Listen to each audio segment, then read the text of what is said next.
I need time, just a little more time. I need time.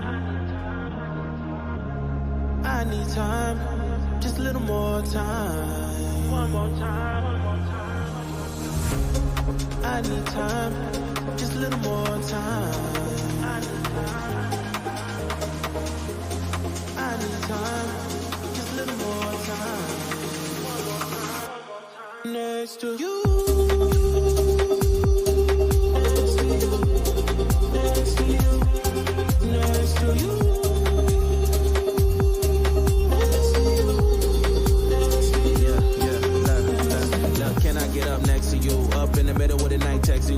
Looking clear for the night, 7-2. Gotta mix a Henny with the Sprite, set the mood, set the mood, set the mood. Yeah, you're nice. You can have my heart, just name the price. Trying to get a grip, you became my vice. Need a piece of your love if you save the slice.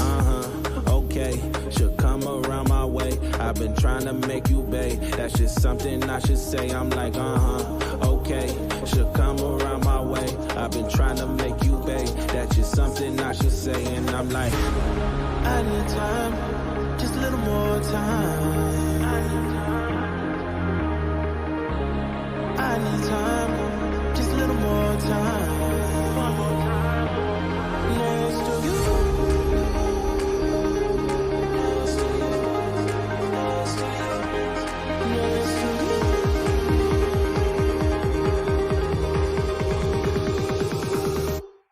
Next to you.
I need time, just a little more time. I need time.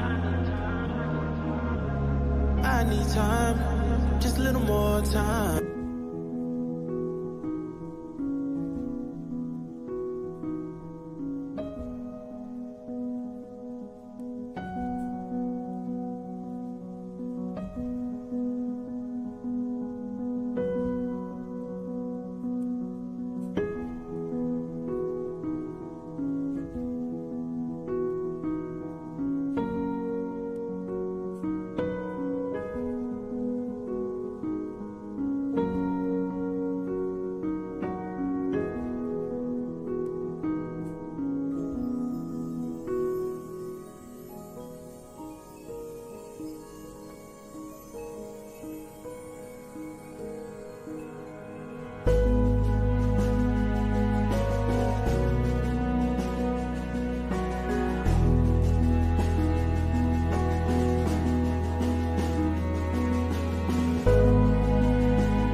This is a true crime discussions channel.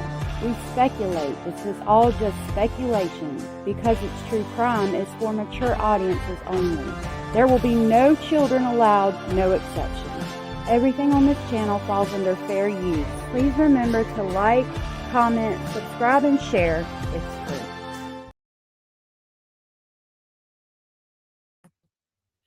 Good morning. Good morning, everybody. I'm sorry it's so late / early. I appreciate y'all being here. We are going to do the interview today of the roommate that was in room number 2. So her name is Nathalie. I was able to get her interview ready last night, and I want to do the thumbnail. Like, I want to be able to put something in the thumbnail that they say in the interview. And I try not to watch the interviews beforehand so that you can get my genuine reaction. So that's why I decided to keep this one private until after the live, so I'll know how to make the thumbnail. I'm also working on an interview with one of Stefan Stern's Disney ex-girlfriends.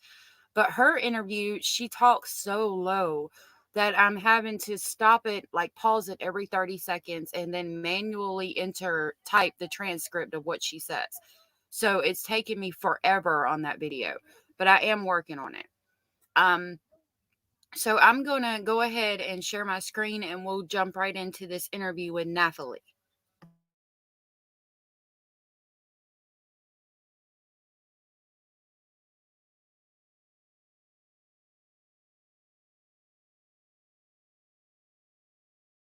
This is the interview with Nathalie, the person in room number 2. Once again, thank you so much for. I don't know if I have the wrong phone number for you. I tried calling, left a message, but I don't know if I have the same number. But regardless, we're here. So once again, I'm Detective Morris. I'm the one that's the lead investigator in this case, and this is Ray Soto. Didn't know if you spoke English or Spanish, so that's the reason I brought him, because he speaks Spanish. Are you comfortable speaking English to me? It sounds English. Like you. Okay, mm-hmm. Perfect. Yeah. All right. So, just for the record, I'm saying it is March 7, 2024. The time is 10:38 a.m. This is the reference case number 24001896, and we are at Morris, Detective Reyes Soto. And spell your first name for me. Nathalie. And your last name. Rosero. And your birthday? June 10th, 1990. And what is again, I'm going to ask that you don't ever contact any of the people involved in cases like this. These are horrible things to have to deal with, and to be somebody that was personally involved makes it more horrible. So please don't ever contact these people. I choose to leave the birthdays in because it does give me a perspective on the mindset of the person, judging by their age, like generally what their mindset is depending on how old they are. Also, this will have interviews with, images of the father, because there's a woman speaking. So obviously, it's not an interview with Madeline's dad. If I have an interview with a male, there won't be any pictures of Madeline's dad in there. And I wasn't able to make new images to look at because I've just been so busy trying to get these interviews out for everybody. So I just wanted to give everybody that public service announcement, and we'll get right back to it. What is your phone number?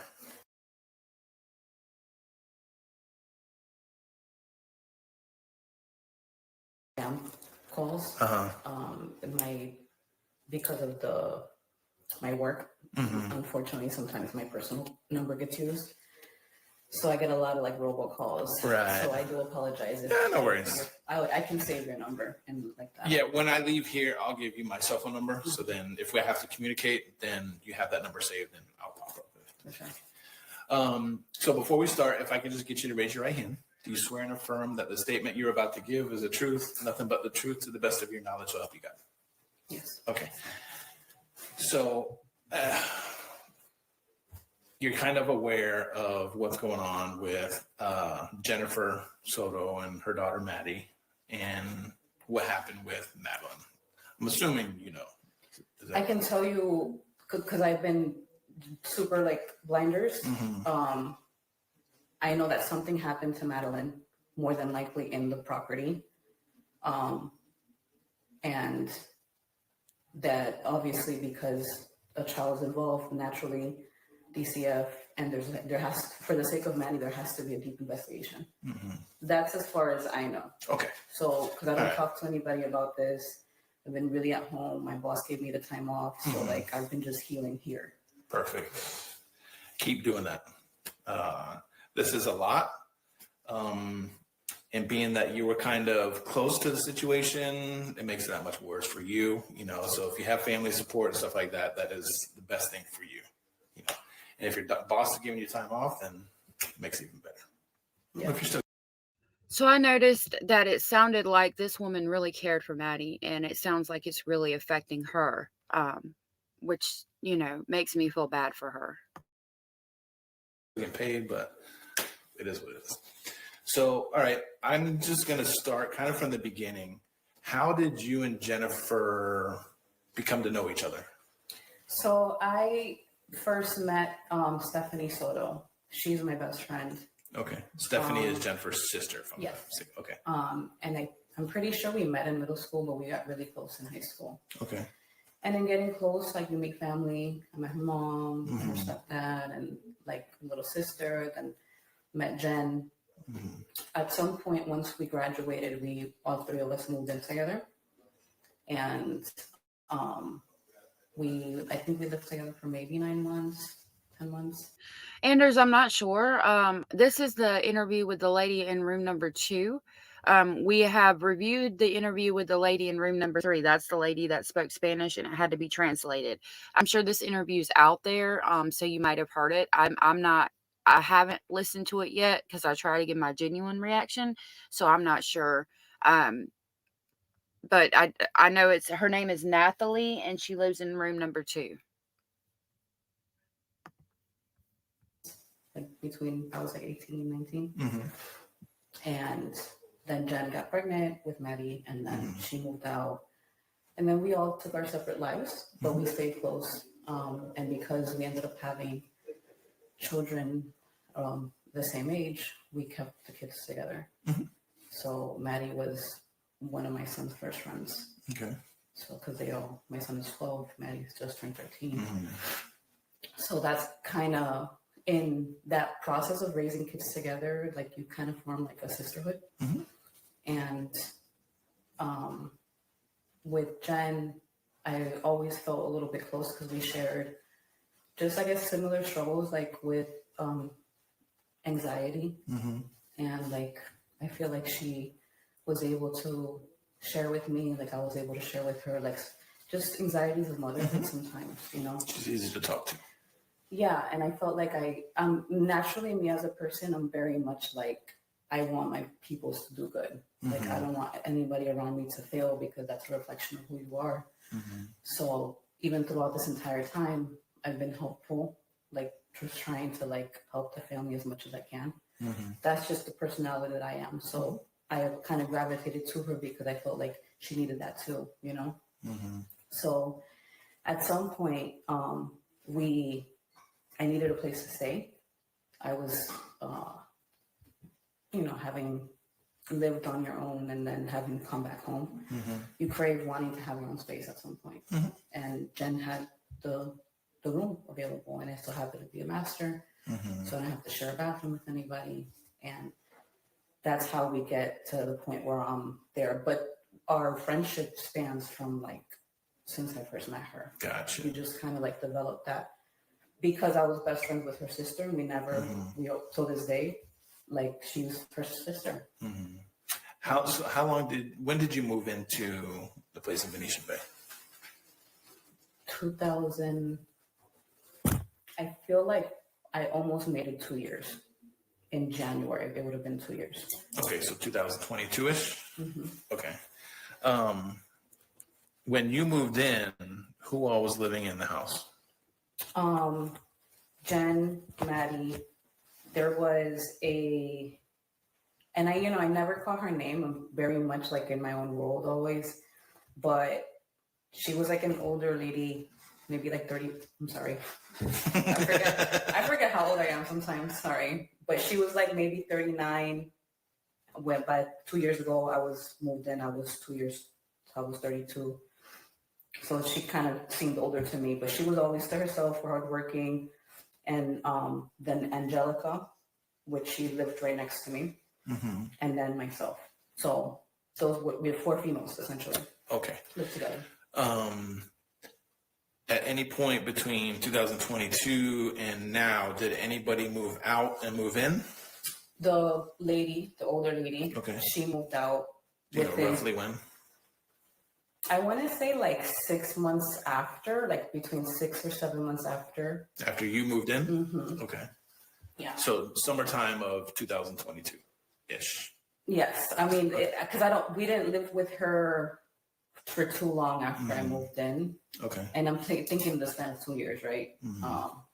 So it had to be within the 6 months that she left. Okay. So she moves out. Does anybody move into her room? No. I think that they wanted to keep it open to possibly rent it out. Mm-hmm. As much as I wanted to rent it out for my son, it just wasn't something that I could do at the moment. Gotcha. Now I know because I've been inside the house or condo, townhome, whatever you want to call it, and I see bedrooms are numbered. So downstairs is the master bedroom. Then upstairs is 2, 3, and 4. Mm-hmm. So what number were you staying in? 2. Okay. Corner right, corner left with the master bathroom. And recently, so within the last few months, Angelica was still staying there. Mm-hmm. Do you know what room she was staying in? Next to me, so I think she was number 3. Okay. Pretty sure. She was when you come in, she was not right. Okay, and was anybody staying in number 4? So, once this lady moved out, they had it open for a good amount of time. And then, so within,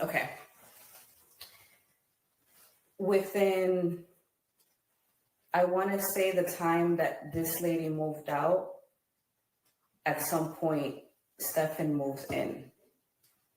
And the reason why, so like Stefan for like the last 5 to 7 years, I want to say, has been like, he was part of the furniture type shit. Like he was in the surroundings. Mm-hmm. So like seeing him move in wasn't something that like, because at that point I had known about him and seen him, mm-hmm. like it didn't seem like a big deal. I mind my business, right? Like mm-hmm. I do my due diligence for me and my son. Mm-hmm. I can only ask that for like, the people around me. Mm-hmm. So in that situation, because he never came at me at all with anything, I stayed in my business. I stayed in my little corner. He stayed downstairs. And then at some point they break up or they have some type of issue. He needs his space or whatever the fuck, he moves upstairs. Okay. So, and I want to say he lived upstairs for like maybe 3 or 4 months. And then at some point he leaves. Once he leaves, I don't know what happens once he leaves. Mm-hmm. See, this is weird to me, just thinking about the dynamics in the household. Jennifer and Stefan break up, and so he decides to move upstairs. Again, it doesn't make sense. Him and Jennifer were not having relations or anything at all for over a year before they broke up. And it's obvious that he was talking to other girls. We've heard in several interviews that he talked to women at Disney and things and had like 3 different girlfriends there. Like I said, I'm working on the interview with the one, but I have to put the transcripts manually. But I would question, okay, why does he still want to be here? We're not in a relationship. We broke up. We haven't had relations in over a year. Like, why not? You got a place to stay. You can go live with your parents. Why do you still want to be here? And I've heard the fact that from the other roommate, I believe it was, that said he was staying there because Disney was so close and he could drive so easily to Disney. But is that worth paying the extra $600 a month you're paying in rent when you don't have a job or whatever, just to be a little bit closer to Disney? Like, that doesn't make sense to me either.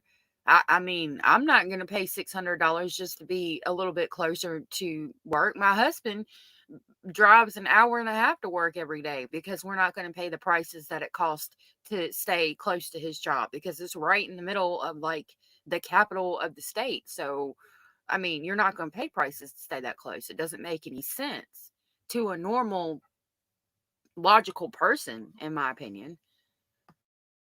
So why is he wanting to stay there? I mean, there's another reason. And we know what that was now. I wish other people had picked up on it. Then you start seeing him come back around just to like visit. And again, I mind my business. I'm in and out. I see him like, yo, what's up?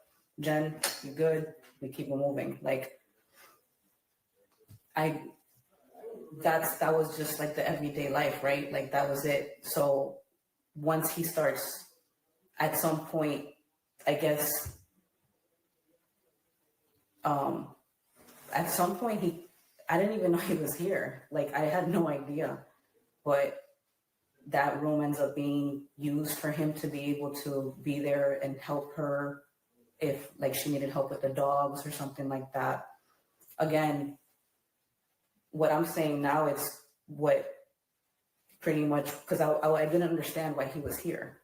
Like I didn't know he was here. So by the time I'm being told that Maddie is gone, I'm like, well, what do you mean? Who dropped her off at school? Stefan. Okay, well, what the fuck is Stefan here? Oh yeah, he stayed there overnight. I was like, what the fuck? But anyways, so like at some point, I guess because it was open, then that allowed him to be able to have somewhere to stay with, I guess, when he was trying to help Jen with the dogs, something like that. But the point is, within the time that I stayed there, he lived upstairs for like 4 months and then he dipped out. So again, this is reiterating the fact that Stefan wasn't there, and this is the first time that he was like spending the night for an extended period of time. Because again, she's waking up like, okay, who took her to school? Stefan. Why the fuck is Stefan here? Like, he hasn't been there in months. So again, is it possible that Madeline was given pushback on everything that had been happening to her, and he rolled in that night or that weekend and was like, abusing her again, and she was like, no, we're not going to do this anymore, I'm done with it. And then unfortunately she was murdered. At any point, if they use that for him to stay at some point, if I didn't see him downstairs, I didn't know, because I was just in and out. But from what I remember, he stayed there for 4 months, and then he left. Okay. So before we dive into that dynamic, relationship-wise, so what was your relationship with Angelica? So Angelica's a very nice person. She's a very cordial person. You can tell that that she comes from like a family that taught her like about her culture. Mm-hmm. She would cook a lot, and like I'm not the best cook, so like I like to learn and I like to see, and especially if the food smells good, me and my son are there, Yeah.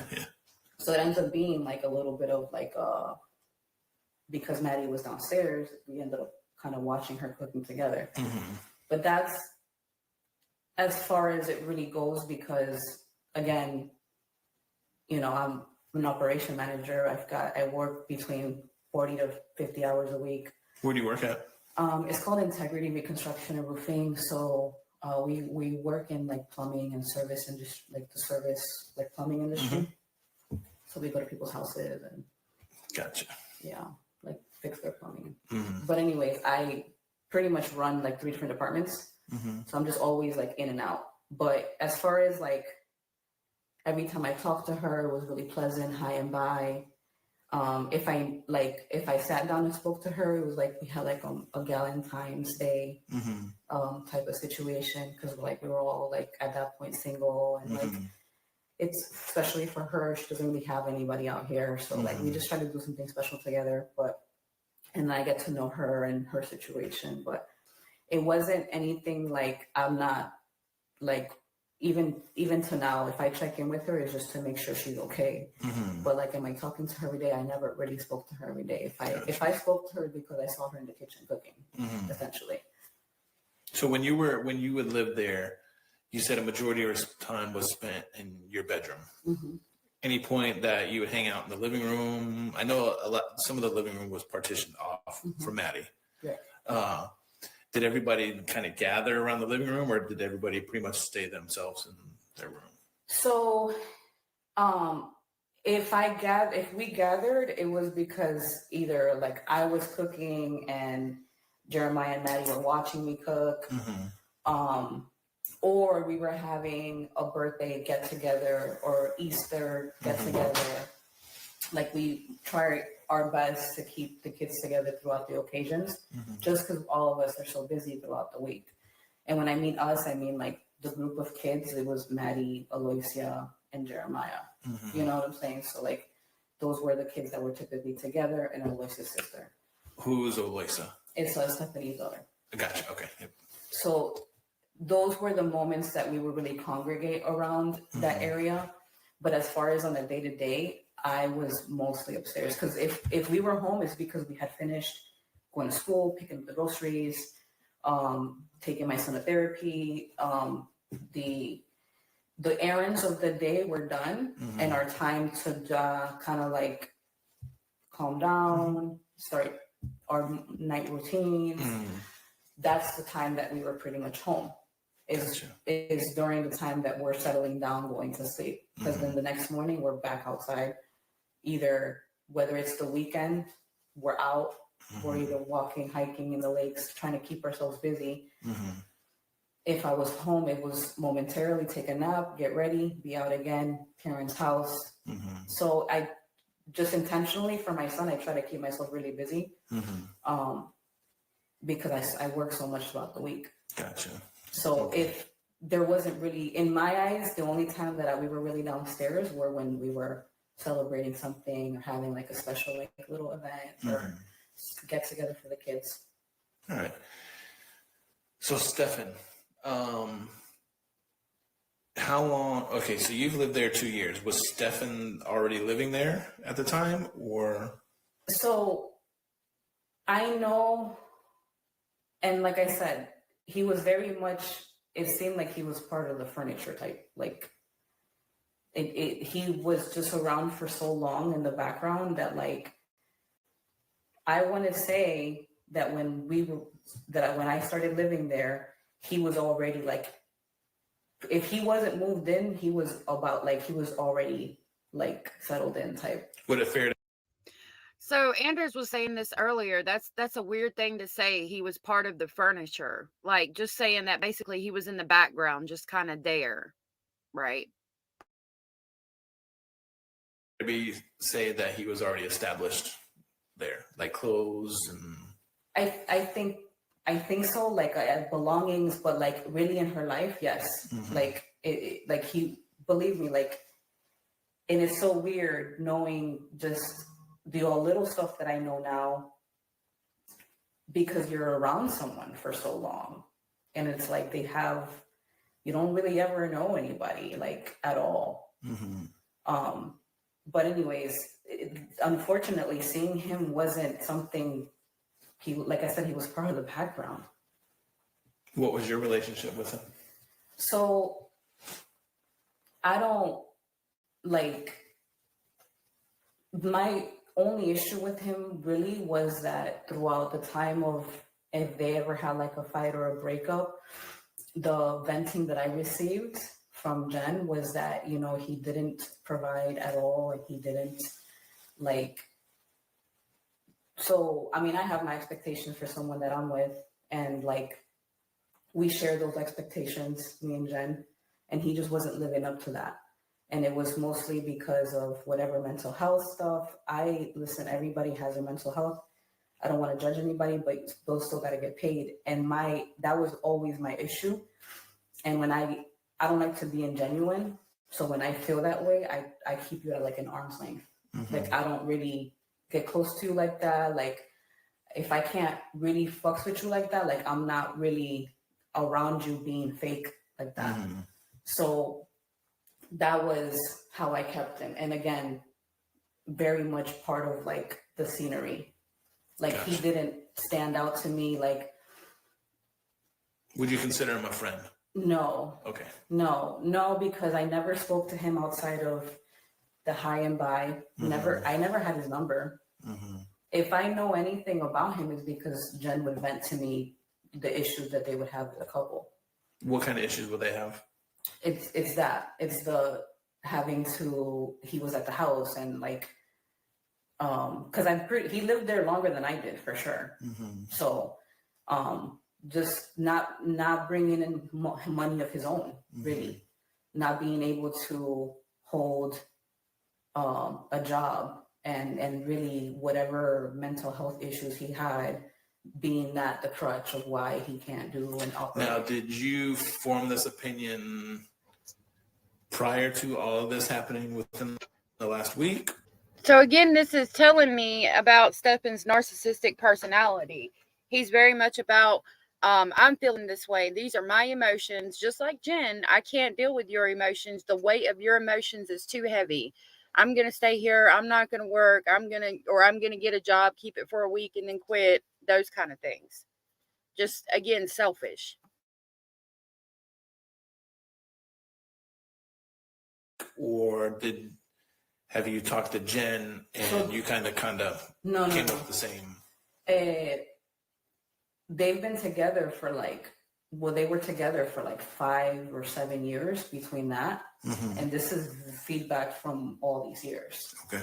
So once we started living together, the venting, there was no communication in regards to the relationship, just because once you start living together, I want to be able to hold the peace, and she does too. And it's hard to let someone in when you live with them like that.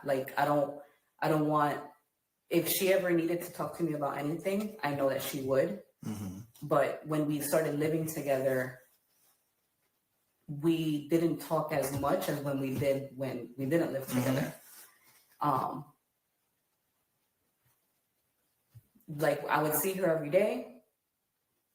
If we took the kids to the pool, then we had maybe 15, 20 minutes to catch up while the kids were at the pool. But we wouldn't really talk about Stefan. I think it came to a point where she had talked and vented so much to me when they finally broke up. Other than, sorry, I didn't mean to cut you off, but did she come out and tell you the reason that they were breaking up is because he's not providing, or were there other reasons? That was pretty much I think they were fighting a lot. And what would they fight over? Do you know? I don't know specific details. I just know that sometimes I would hear them fighting, yelling. But I couldn't really hear specific details. And then, I said, she really stopped talking to me once they got back together, because I think she felt kind of weird, her talking so much shit to me about him breaking up and then at some point getting back together. She didn't really even tell us that they were back together, to be honest with you. So at some point within the 2 years of me living there, she stopped really venting to me about Stefan and about the relationship. If there was really any issues of wanting to get a job, and I was really proud of her, because she ended up having the job at So I'm wondering, and again, notice my banner, this is all speculation, everything I say is in my opinion. I'm wondering if Jennifer shut herself off from everybody and stopped talking to her roommates and the other people in the house because she knew she had a secret. She knew there was things she couldn't talk about with anybody else. So I'm wondering if that's the time period she figured out what was going on between Stefan and Maddie.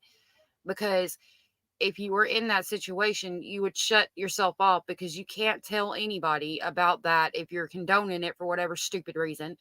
And you wouldn't be able to talk to anybody. You wouldn't want to talk to anybody about the issues you're having with these people, because it would all go back to that big thing, and you can't tell anybody that. So you're going to shut yourself off from everybody and just not talk about anything at all having to do with those people.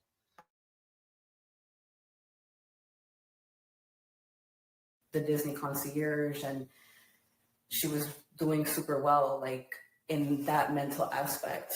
But like it wasn't really about Stefan. It was more like about personal, like having to, maintain this job, like, cause she's never really been able to maintain like a really good, stable job herself because of her own issues. So she was really excited about this, and those were the type of conversations that we were trying to have just to kind of stay positive. But I know that the biggest issue that she would tell me when she was venting to me was about him not being able to provide. I think at some point, once he started working, like he would spend money on stupid shit. It was always very financial, the issue that she would vent to me. Gotcha. How was... All right, so when they broke up and got back together, when roughly was that? Do you remember? The last couple of weeks, months, year? No. He had moved out. He had been out the house, because remember, he went upstairs for like maybe 4 months, and then he had been out the house already for like, I think like between 7 or 8 months before I started seeing him again. Like it was like, I want to say between 6 or 8 months before I started seeing him again. All right, so within the last couple months, say December of last year up until now, how often do you think you would see him? Maybe a total of 3 times, maybe.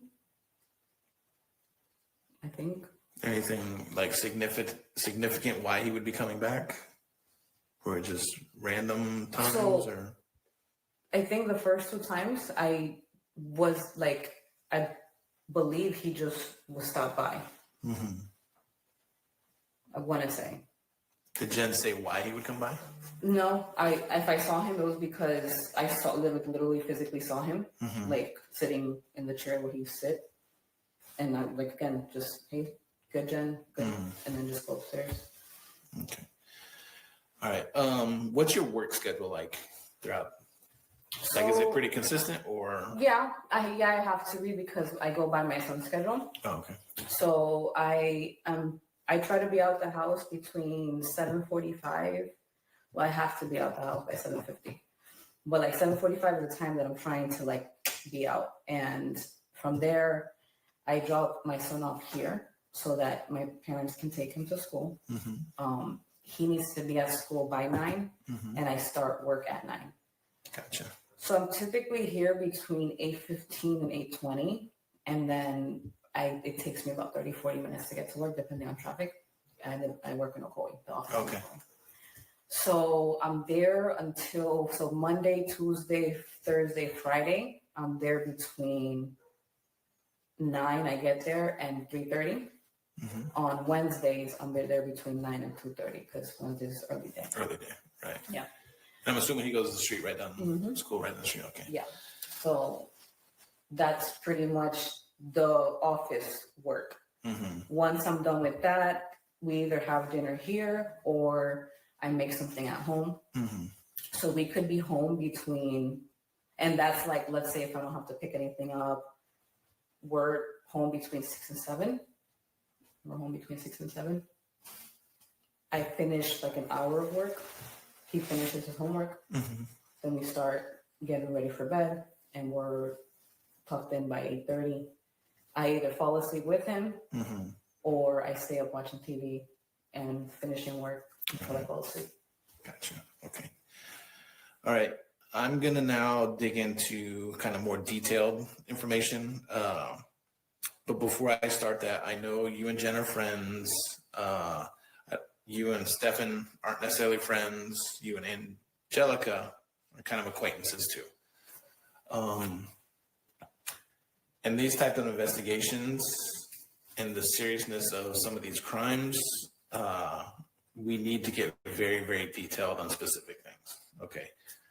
I'm not going to ask you any uncomfortable things, which I don't think are uncomfortable. If you don't feel comfortable at answering some of the things, just let me know, and we can see if we can work around it. Okay. All right. So when the weekend of February 25th, 26th ish. So let's say that's Saturday. So we could go from Saturday. Okay. Okay. You were still staying at the townhome? Is that what you call it? Townhouse, Okay. yeah. You were still staying there, I'm assuming. Living there, I guess you could. Saturday before everything happened, or like, yes, I was still living there up to recently. Okay. I moved out because I don't want to be in that house. Right. Okay, so that's Saturday. Walk me through Saturday. Okay. I want to say Saturday the 20. Can I check to see the tickets for Yeah, absolutely. my son? I'm trying to wait for them to get in. I don't want to talk about anything that I don't, can't give a perspective on. I did want to bring up this by Anders.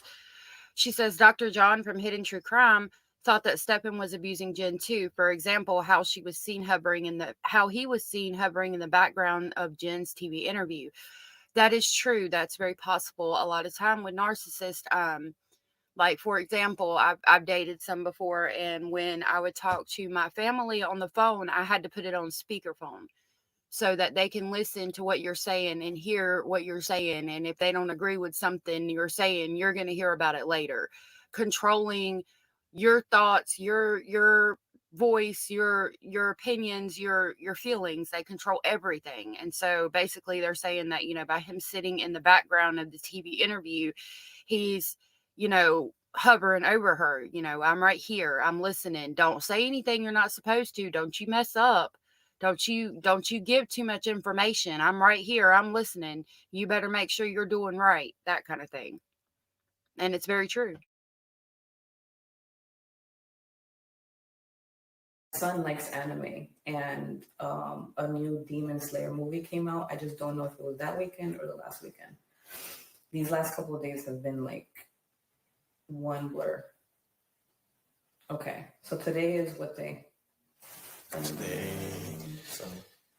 the 7th. Okay. that Saturday would have been the 24th. Oh, no, I'm sorry. Yeah, the 24th. Correct. That Saturday was the 24th, which means I had tickets to go to South Chase at 7:20. Let's see.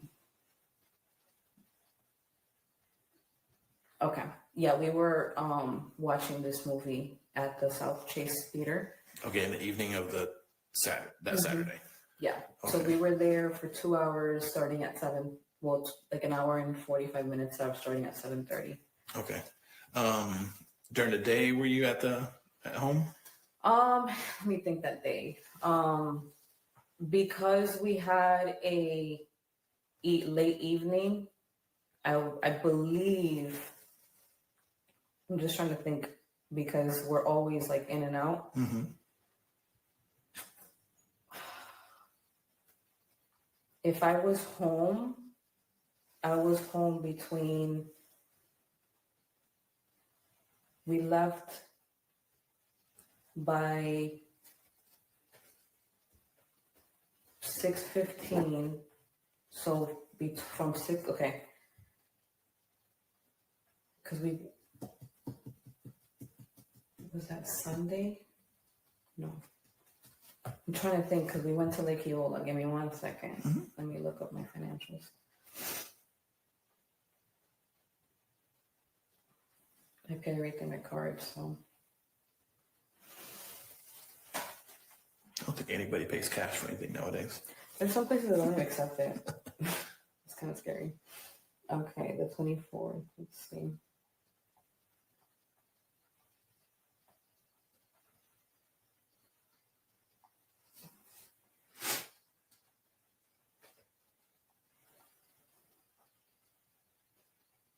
Okay.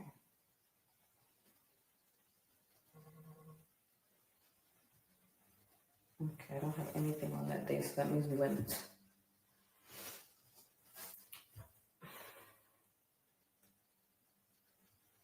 Could we have gone that day? So did anything as significant happen on Saturday that you could think of other than? No, we were really just getting ready for this movie. Mm-hmm. I know that I at some point wished Maddie a happy belated birthday. I don't remember if that was Friday or Saturday, Mm-hmm. but I remember that because I felt bad because I had missed her birthday. But no, like we probably woke up early. I don't have any transactions, meaning we went for a walk, Mm-hmm. came home, took a shower, started doing like my stuff that I typically do on Saturday nights. I was doing it before, so like that we can be ready for the movie. But nothing seemed out of normal. Okay. Now Sunday. You see the movie Saturday night. Do you go back home Saturday night, or did you come here? No. I Come don't back know. home. Okay. Yeah. So Sunday, walk me through Sunday. What you did that day? Pretty sure we went to the Lake Eola Park. Mm-hmm. Morning, afternoon, In the evening? morning. Okay. Yeah. They have, I think you guys know, they have like a farmer's market. So there was he didn't like anything at the farmer's market, and he saw sushi on the way there. So we wanted to stop by sushi. We ate until we were there until I want to say 12:30, 1 o'clock. Mm-hmm. And then we started heading back home. I'm trying to think.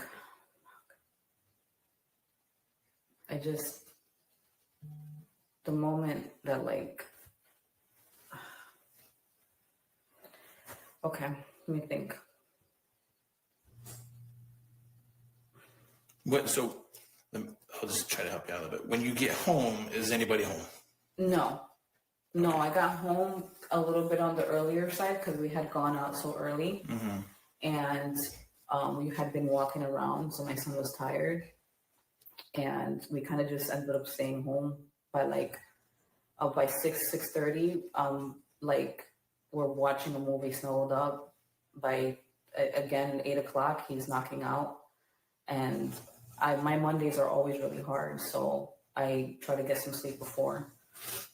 But I didn't see anybody there when I got there. At any point that night, did anybody come home that you know of? I never really I always keep the TV so loud, which I'm not doing anymore.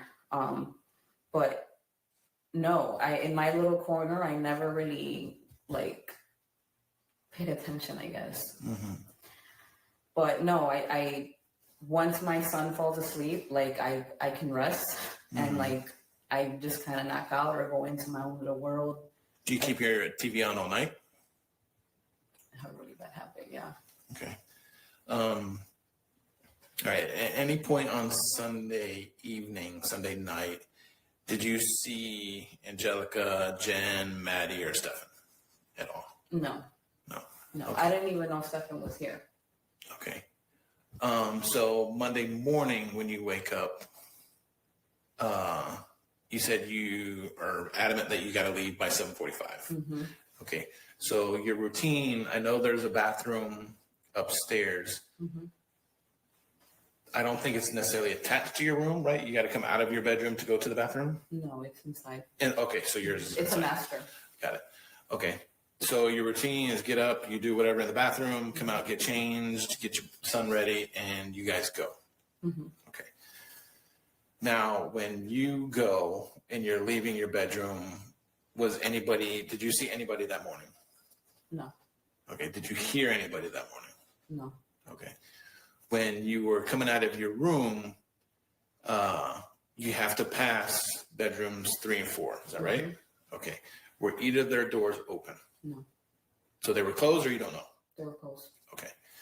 When you walked downstairs and you were going out to leave, was Jen's dog wandering around anywhere? Jen's dog is typically sleeping next to the couch. Okay. But I don't remember seeing him. Like, Okay. I usually see him on the couch. So if I tell you I saw, it's because I typically see him on the couch. But I can't really say if I remember seeing him. Now, when you leave, do you remember if Jen's door was open or closed? Her door's always closed, like with this much of space so that the cat can come out. Okay. Do you happen to look, be nosy or whatever it may be, and you look towards that to see if the door is open, or could you see anybody inside, hear anybody inside? No, it was like any other morning. Okay. And I just leave. Okay. And how confident are you that you left around 7:45 that morning? I have a meeting first thing in the morning on Mondays. Mm-hmm. Give me 1 second. I can tell you because my boss typically texts me. And like if I'm waiting outside for a parking spot, it's always like around 9:05. Mm-hmm. But yeah, because it was Monday, I'm up like, and I had been sleeping late. Okay. Yeah, I had to have left on time because I was at work on time. Okay. Now, when you say you're leaving on time, you're leaving right at 7:45 or before that? Right at 7:45. Okay. Did anything seem out of place downstairs? Did you see something that may be on a counter or a table or anything that you don't really see on a daily basis? No. The table is typically cluttered with stuff. Mm-hmm. Whether it's like Valentine's Day stuff or whatever arts Maddie was doing. Mm-hmm. No, it didn't feel any different. It felt like just another day. Okay. All right. Let's get into Maddie. Anytime when you would leave to go to school, have you ever seen Maddie getting ready in the morning for school or anything like that? So Maddie typically wakes up when I'm about to like head out. Mm-hmm.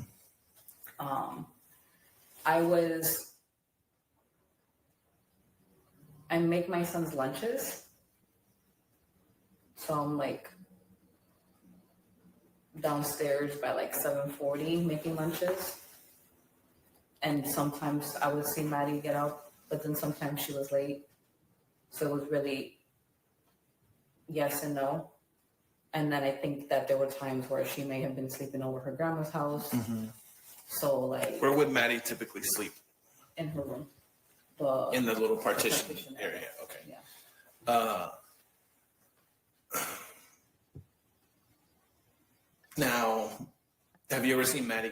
That's different because we've heard from everybody else in the house that she didn't sleep there. So that's different. Did she actually sleep there? And did everybody just say that she slept with Stefan and Jennifer to cover up the fact that other things were going on? That's weird. I haven't heard that one yet. Maddie get ready for school or anything like that? No, I think she would get ready in her mom's room. Okay.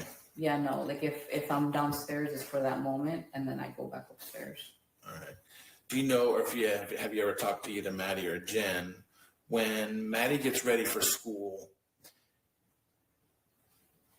like when she would get dressed for school, if you know or if you heard, would she just go in her closet, pick out what she's going to wear for the day, or do you know how that would work? So not really, because I wasn't involved with like I wasn't in Jen's room watching her get her daughter's stuff ready to know. I know, what I do know is that Maddie loved clothes and she loved looking nice, and I can imagine that she would pick out her own clothes I don't see Jen being the one picking out her Do you clothes. think Maddie would lay out her clothes the day before to go to school? I would see her being that type of person. Have I ever seen it? No. But Maddie liked clothes, like, and I say that because she would all we had that in common. Like, I would go downstairs and like try something on for her. Where would she normally keep her clothes? She had I call it a bureau, but it's a drawers, like it's drawers, where the TV was. And I want to say she had little drawers on the side, like little plastic ones. I think she may have some stuff in Jen's closet. I don't know, but I want to say that's where she had her clothes because she had like a whole drawer set in her room, in her little partition area. So when you would leave to go to work or make breakfast or make lunches downstairs, where would Maddie typically be? In her mom's room at that point. Okay. Yeah. Did you ever see her sleeping in her own bed that's down there? I mean, I've seen her a lot in that area. A lot of the times that I was down there, it was throughout the daytime. It was, if it was into the evening, she would be like on her computer. But no, I mean,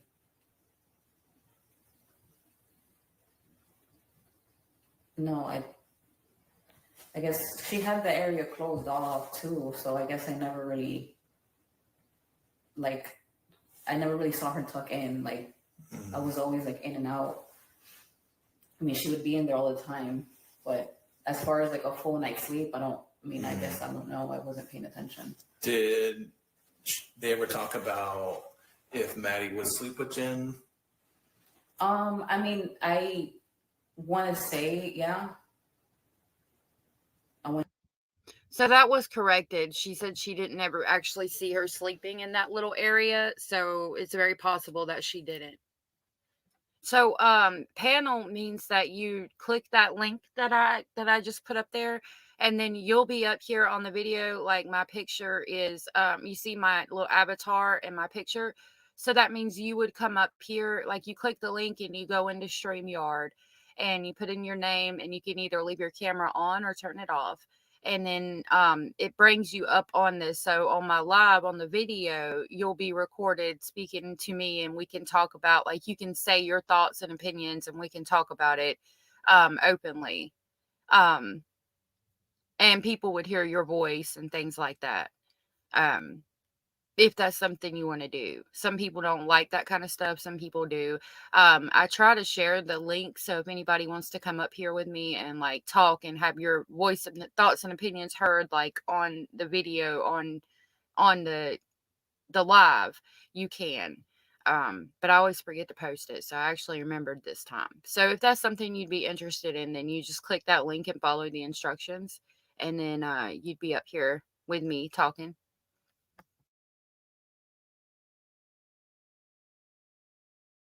I want to say, yeah, because their alarm, whenever Maddie's alarm would go off, it would go off in her mom's room. Do you know roughly what time her alarm would go off?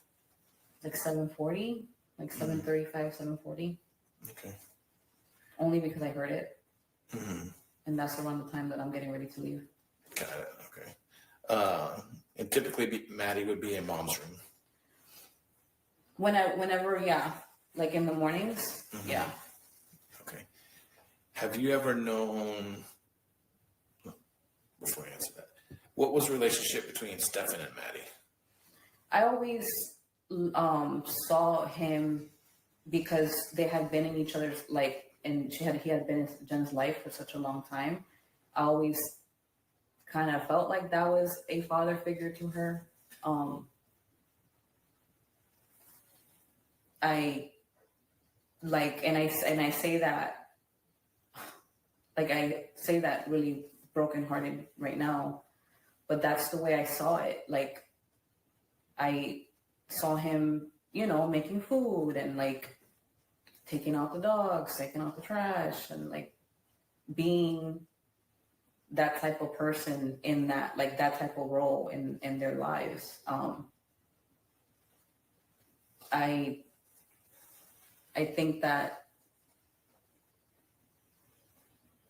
there wasn't a moment where I felt like he could ever hurt her. So when Maddie's alarm clock would go off when she's getting ready for school, and you're saying she's sleeping with mom, would Stefan also be in the room? So for the last couple months, like I didn't even know they were together, because he, like, if he was there, it was for that moment. Like, he wasn't staying overnight. Like, in the last couple of months where I would hear the alarm ringing, Jen was by herself. Mm-hmm. Jen would sleep with Maddie because Jen didn't like to sleep by herself. But as far as when he was living there, they made that whole area for her so that she can sleep there. I never ever thought she wasn't sleeping there while they were together, because they had made that whole area for her. When these last couple months that I've noticed Maddie sleeping in Jen's room is because she was by herself. It never occurred to me that if they were ever like in the same bed together like that, because they had made this area for her. And at some point he was sleeping on the couch, like, so it's nuts. At any point, did you ever see Stefan alone with Maddie? There was only one time where I had sent a message to Jen. I want to say I couldn't sleep. I was going to the gym and they were playing Atari. Like, I heard them playing Atari. And the door was like partially closed. And I texted Jen. I was like, hey, I just want to make sure you're okay with this, because, you know, I grew up in a very different household. Like, my dad doesn't play. So that's just the way I was raised. So I sent her a message. I was like, hey, are you good with this? Like, are you okay with her being in his room? So this is the room upstairs. Mm-hmm. Okay. Yeah. Those were around the time that they were broken up. Mm-hmm. And what did Jen say? I mean, I can pull it up, but I'm pretty sure it was thank you, friend, you're good. To that, like, I can pull it up if you want me to pull it. Yeah, if you don't mind. But that's the only time where I questioned anything, really, because, again, the way I was raised, mm-hmm. You know, we don't play that. I think Have you and Jen communicated? Are like that, right? Like, most people would be like, that's kind of weird. We don't play that. Like, not in my house. I can tell you that right now. Not in my house, but yeah, it sounds like, again, this woman was really inquisitive and picked up on a lot. Communicated after all this happened? Like, after? Anytime last week, after Monday. I've been heavily trying to help the family, help my best friend. Mm-hmm. And I'm not really, like, I don't know how you console somebody that just lost a kid. Like, I can't imagine how it feels. I don't ever want to know how it feels. The only thing I've spoken to her is just, you know, I'm here. Like, whatever you need, getting clothes from her house, like, I'm here to help. That's, like, as far as the communication with her, how it's been. Did she ever tell you what happened? I don't. Like, I'm speaking to you coming from a place of not knowing anything. Mm-hmm. Like, I've been very much affected by it because I myself, like, you know, have a history of abuse. So, like, I always told myself that, like, you know, I would protect myself and my son from this. So it being so close to me, it's affected me in ways that I didn't think it would.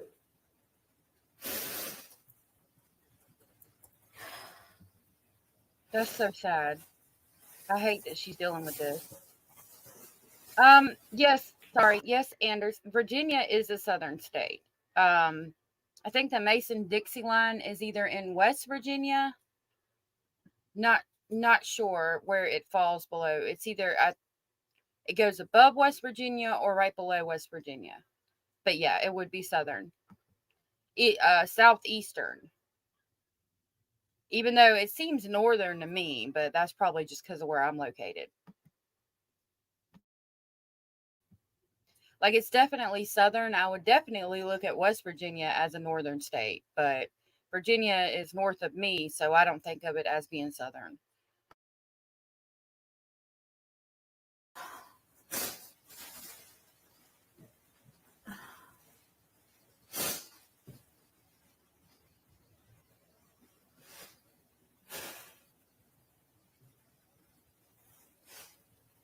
I think if you click on it, it'll take you to like that moment.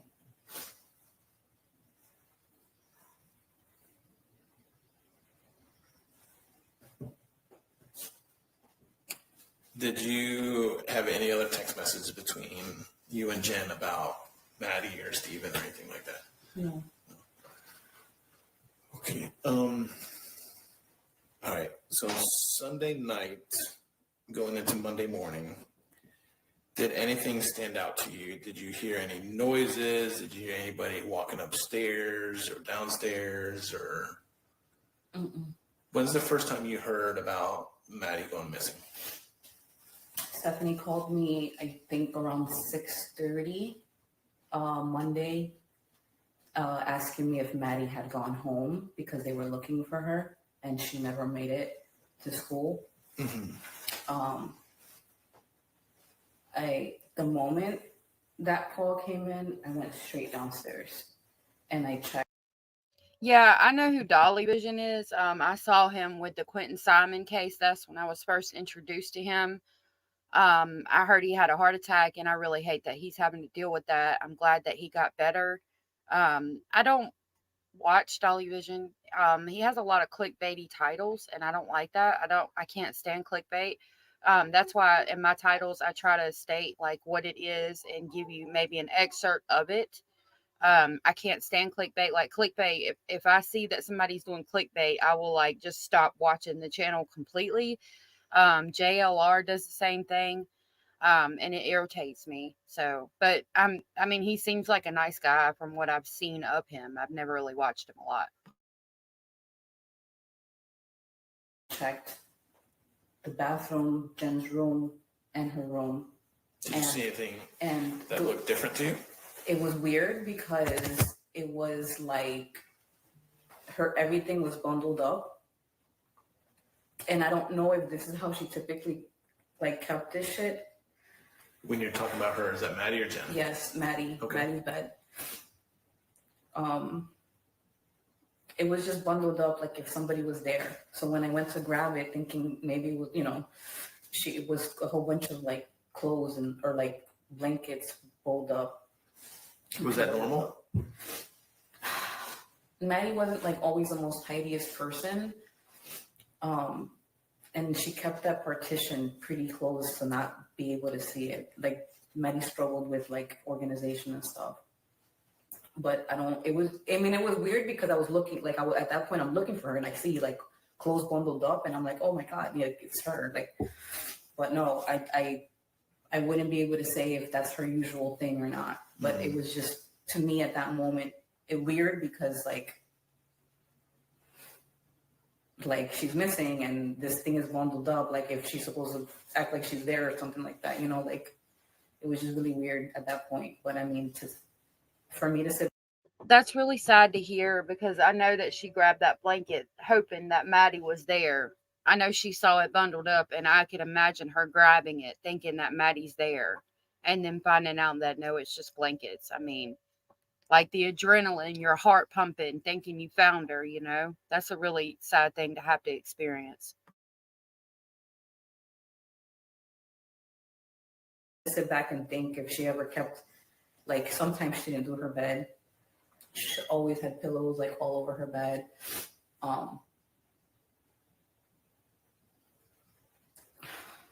Should have paid more attention.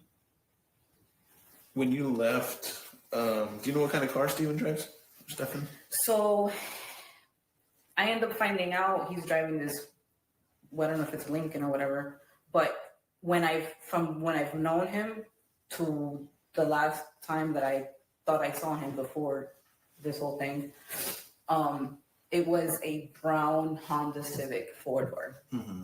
And it had like a bump on the front. Okay. When you left, do you know what Jennifer drives? Yes. Okay. The white Nissan. Mm-hmm. Okay. When you left Monday morning, did you see those cars outside? I don't remember if I saw her car. So typically she parks in the handicap next, like right there. Mm-hmm. But there's been a van parking there. And like, oh my God. I don't remember if I saw her car or not. Mm-hmm. What about Stefan's car? I didn't see the Honda because apparently he wasn't in the Honda. Mm-hmm. Do you remember seeing the silver car? The Lincoln? No, I don't remember because I've never seen that car before. And I wouldn't, like, it wouldn't stand out to me. I don't like that car. All right. Circling back to, so Stefan is pretty much living at this house up until, according to you, 6-8 months ago. Now,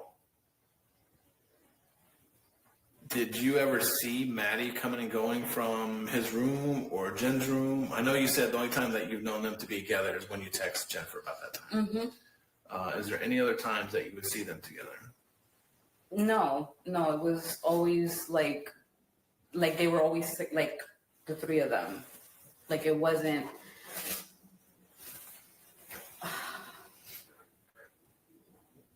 No, and I'm thinking like these last 2 years, right? Like if I ever saw Maddie was either with Jen or she had just came from like going out with her grandpa or being with like Aloysia and like if he was there, they were there together. All right. Did you hear about the birthday party Sunday? I end up hearing about it, but I wasn't invited because they was like super close family only. Okay. But I ended up. Did Jen go to the party? I think she was working. Okay. I think she was working. This is the job that she's working at Disney. Mm-hmm. Okay. Jen, do you know if she takes any medication? I believe she's depressed. I want to say it's either bipolar or ADHD or a combination. Mm-hmm. But she does take prescribed medication from her feedback to me throughout the years. Gotcha. Has she ever tell you like how this medicine affects her? I know that she struggled for a little bit trying to find like a good medication for her because it would affect either her appetite or her sleeping. She would feel really drowsy. Mm-hmm. She struggled a little bit there. I believe she got with a really good therapist that like really understood her and got her on something that she was able to work with. Because I feel like she was doing better. Like she got this job and she was feeling really good. All right. Has she ever said any kind of medicine that she takes would either keep her awake or put her to sleep or anything like that? Yeah, there was medication that would just make her feel super drowsy. Mm-hmm. Yeah. Is that recently or in the past? Or? It was when she was struggling a lot with it. So again, we're hearing that Jennifer took medicine that made her super sleepy. I don't understand how she's having issues going to bed, falling asleep, and with Maddie in the bed with her. That it doesn't make sense to me. You're on a high-powered medication for sleeping. How are you having trouble with her being in the bed with you? And again, like my wonderful, beautiful mod said, Jen, why didn't she put Madeline's bed in her room, or even, you know, have that be Madeline's room? You know what I mean? It's just weird.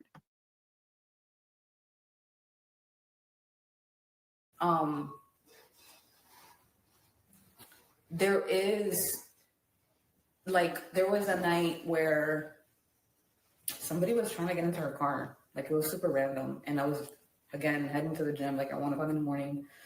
And I see it, and, like, I'm like, oh, like, I'm crazy. Like, I don't know what I'm going to do. But I'm like, I deterred them from actually breaking in. And I went inside, and I was like, Jen. And, like, she was super, super sleepy. And she had mentioned to me that there was a medication that, like, made her feel super sleepy. What was this? That was like, oh my God. Stefan was still living upstairs because he had came down and he was like, I'm going to drive around just to make sure they're out. I was like, all right, bet. But Stefan was still there. Okay. Did Maddie take any medication? Do you know? I think she needed help, like, sleeping, because there was medication that she needed in order to have, like, a good night's sleep. Mm-hmm. I believe, according to her, like, the feedback that I've received throughout the years, that she does have, like, ADHD. Mm-hmm. So she does need something for focus. But those were the only two that I understood as far as from her feedback. Did Maddie or Jen ever talk to you about the medicine that Maddie takes?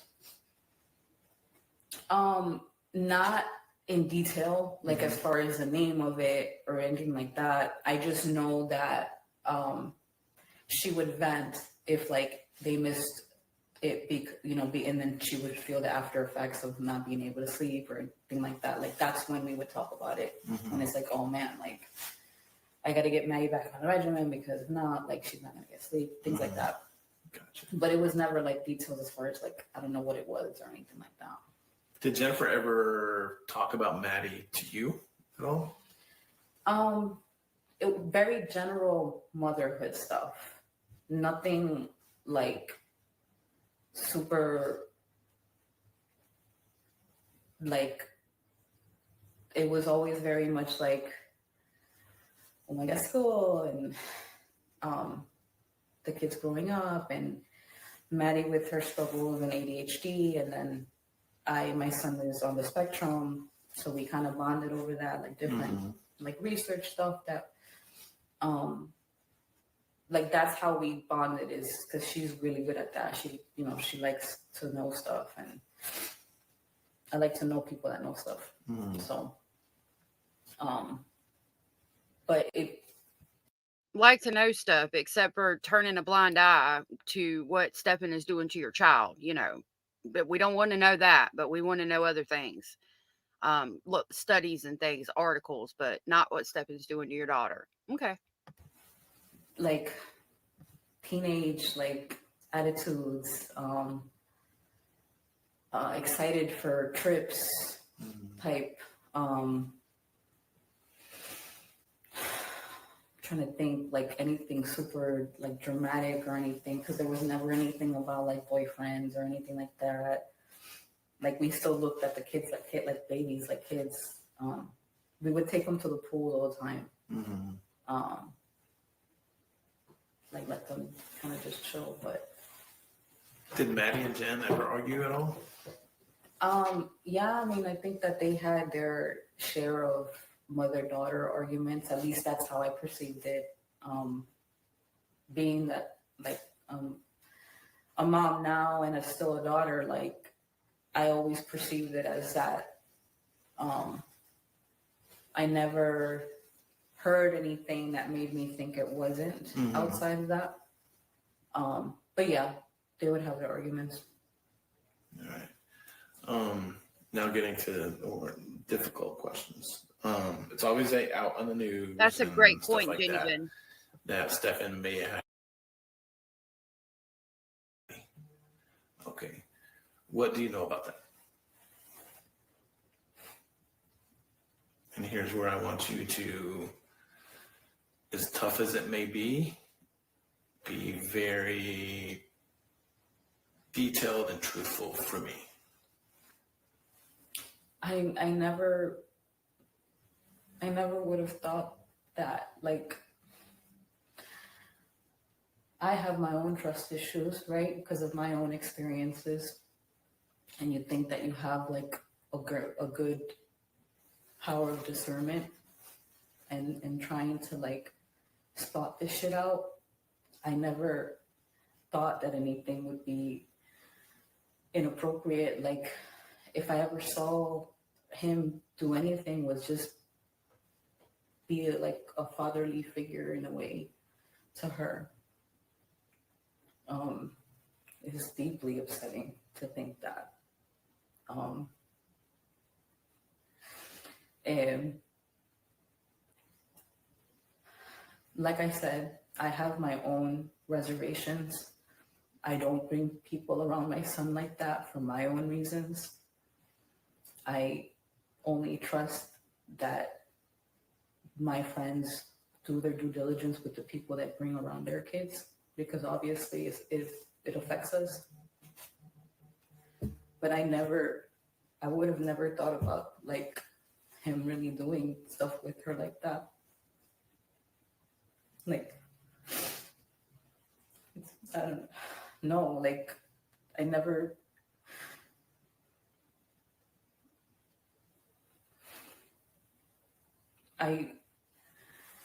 thinking about it, like, it just makes me feel stupid. I feel so bad for her right now. You can't blame yourself, though.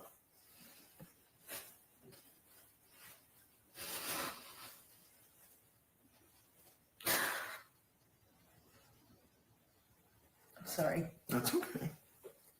No, I wish I would have fucking like saw or something. I would have paid more attention or something. At any point, did Jennifer tell you that she may have known?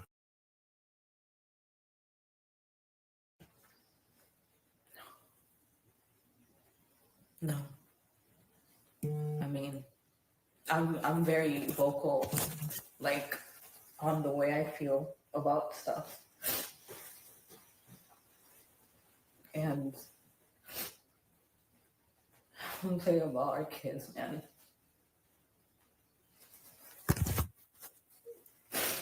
No. Have you ever told anybody outside of your family or Jen's family or anything like that that you may have known about?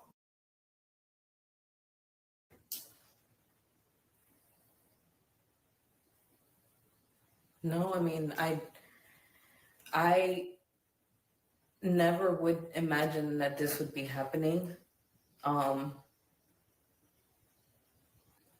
There was the text message that I showed you. Mm-hmm. Stephanie's my best friend. So I remember calling her and just letting her know, like, hey, I sent this message to your sister. Because, I mean, at the end of the day, I don't want beef. And if it creates beef or anything like that, or you never know how people are going to react when you tell them how to parent or anything like that. Mm-hmm. So I gave her a heads up because I wanted her to know, and I'm always very much open with my friends. So I had that exact same text message that you saw. That's exactly what I told her. And I told her what the Jen replied. Mm-hmm. But that's as far as like, because that's the only time where I even questioned anything, just because of the way that I feel about stuff. I have my own reservations. Mm-hmm. But yeah, I mean, no, that's it. Okay. And the reason I ask is somebody called it, as you can imagine, this is a very high profile case. Okay. There's people reaching out from all over the country, whatever it may be.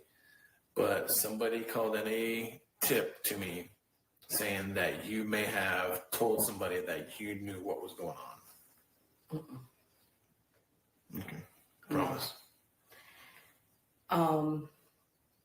this guy looked at me in my face, knowing everything that he did to Maddie. Mm-hmm. And he looked at me like if he had no idea. Like, this guy is a fucking monster, and I'll never forget that. What do you mean he looked you in the face? When? So we were trying to figure out what happened with Maddie. And like, I'm very I internalize a lot. So I'm sitting on the thing, on the stairs, and I'm just like, I'm in like a daze, because like it doesn't feel real. Like it's just nothing, none of this is normal. And like I stand up, I had to wake up early the next day because I had an appointment in Osceola County. So it was Monday night. Once everything starts like Maddie's lost. And I stand up and I tell Jen, like, just let me know how I can help tomorrow once I'm done with the meeting. Like, we'll pass out flyers, like we'll do everything we can to try to help her find her. And this man, like he looks at me in my eyes and tells me, like, are you okay? And I'm like, look at him, and I'm like, no, like, he's like, no, like. What was his demeanor? Like concerned, but he ended up getting like stupid high at some point throughout the night. So he was very numb. But How do you know he was high throughout the night? Because like the way his eyes were, like, like very zoned out. He was high on something. But like Did you see him throughout the night? He was literally there with us. Like, there. This is Monday night, or what night is Monday this? night.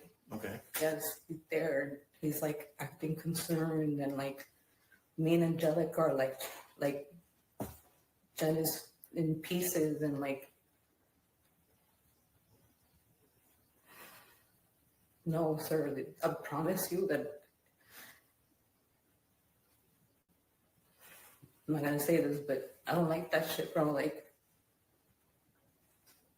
oh, fuck it, I'll kill him, bro. I would have killed him myself if I knew anything, dog. I promise you.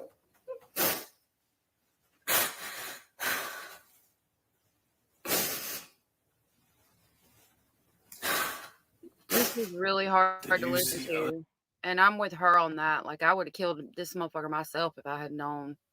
If I found out somebody was doing that to somebody, I knew, like I've said before, even the person up the street, youngin', I don't care. I'm going to take you out.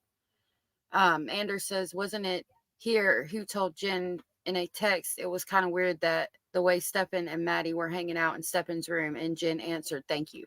Yes, she just talked about that a few minutes ago when they were playing Atari. She stated that she texted Jen and was like, hey, I don't know if you know, but they're in the room together. And then Jen was like, thank you for being a friend or something and letting me know, basically. Yeah. Other than I keep going back to Monday morning. And so when you were getting ready for your day, you didn't see or hear anybody. Yeah, you're gonna have to taser my ass to keep me down, because you're gonna have to hit me with that taser. I'm gonna tell you what. Do you remember what time you woke up? Like 6:45. My son wakes up by 6:03. He's already in the shower by the time I wake up. Have you talked to your son about this? Very much. It's very light. My son's on the spectrum, so he takes things in very quickly, and like, not that he forgets about it, but he like compartmentalizes it and like keeps it moving. He's well aware, but the emotion side of it is a little bit disconnected, just because that's the way he kind of is. But What do you think he would have went downstairs at any point before you did? no. No. Mm-mm. Okay. What kind of sleeper is he? Is he Deep. Knocks out. mm-hmm. Always been a good sleeper. All right.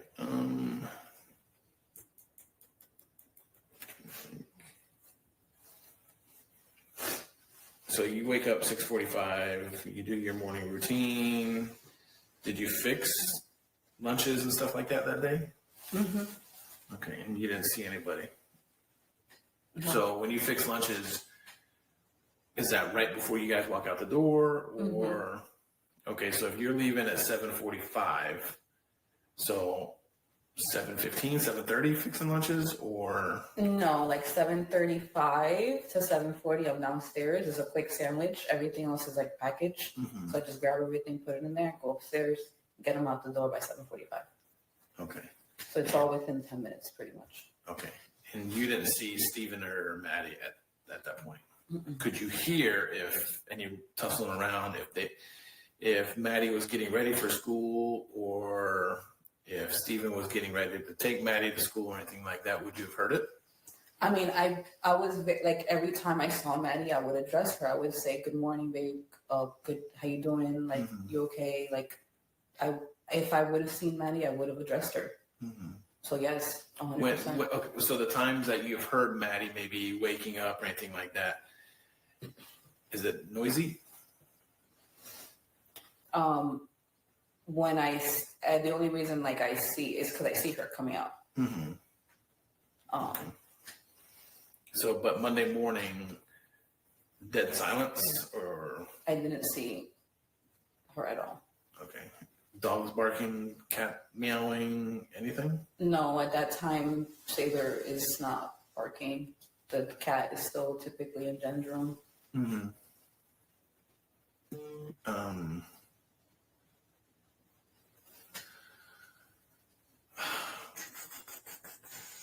Do you think Maddie was home when you left? There had been days where like she had slept over her grandma's house. But to be honest with you, I didn't think she was home. Have you ever known Maddie to say, "Hey, I want to go to school early"? No. Have you ever known Maddie to like fast food at all? Fast food? Starbucks. Like if we ever went to McDonald's, we get some nuggets or McFlurries. I mean, it wouldn't be something like she would take. Like I have never seen her not be okay with fast food. Like it. Yeah. Just like any kind of kid. Right. Like was it constant? No. I think that because we were always like downstairs cooking and stuff. I would think that Jen was cooking for her and stuff. But I mean, I think if she consumed fast food, it was fairly normal. It wasn't like out of the ordinary. Have you ever heard Jen tell Matt?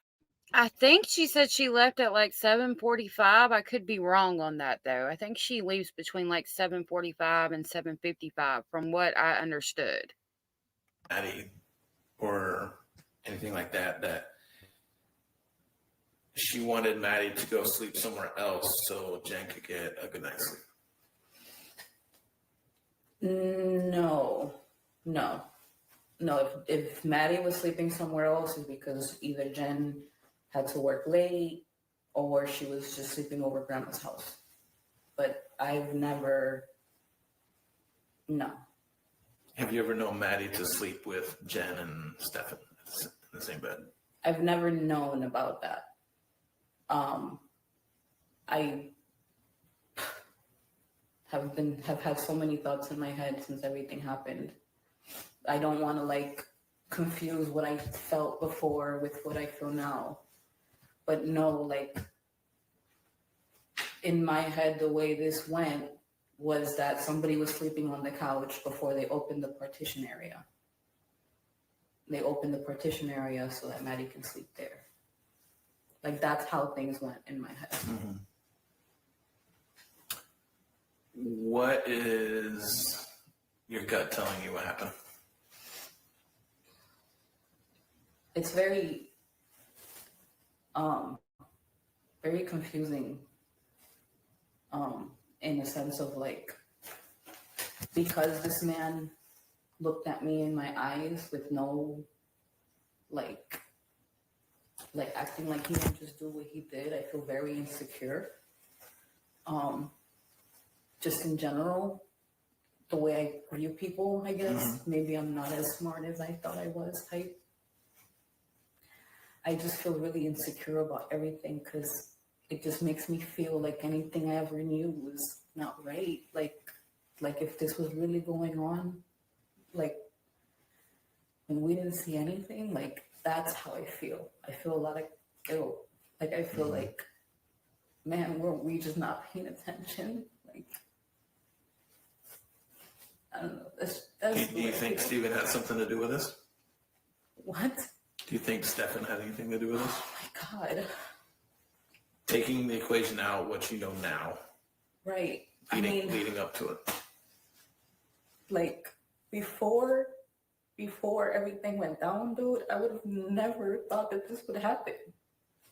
I would have never thought that he was capable of doing anything to her.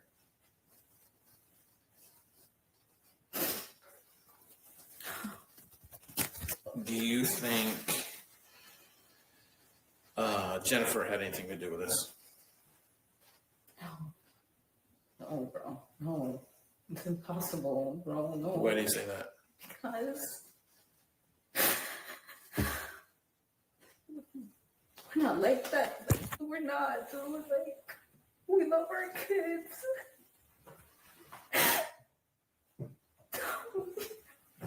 Oh, that would break my heart. I'm not saying she did.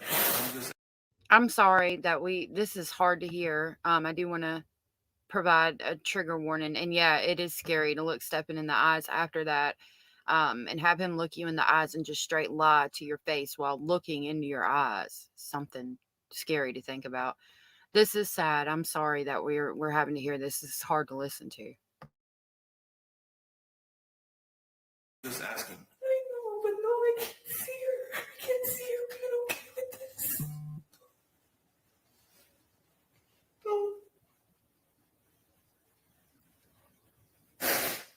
I can't see her being okay with this. I can't see her allowing this to happen. Have you seen any of the interviews on the news that Jennifer's done? There was a snippet, and I literally came across it because it just appeared. I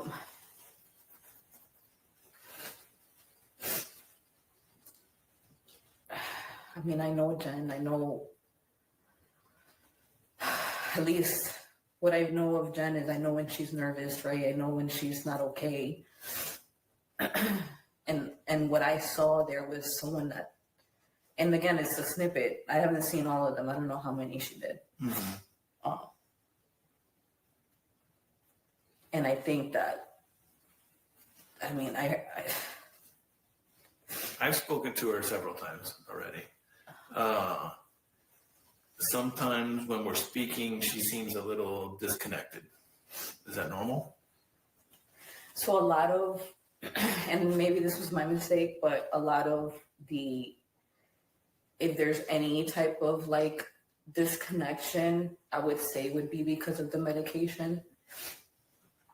Like if I ever felt like she was just like not like a little bit out there, I would always atone it to like the medication that she was on. Is that quite often or very rare or? I thought she was doing really well recently. No, like in the most recent months, me speaking to her, she was very clear, very cohesive, like communicating back, being happy in a sense, like in a better mood. No, I mean, and again, seeing her now, I atone that to either maybe over medicating or being severely depressed or like, it's not her normal self.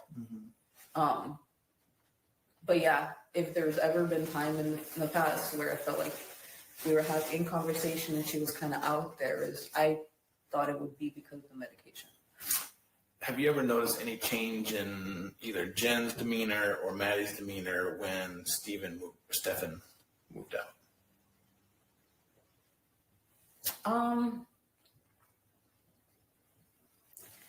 I would think that it was because of them actually being broken up and her having her space and not having him upstairs.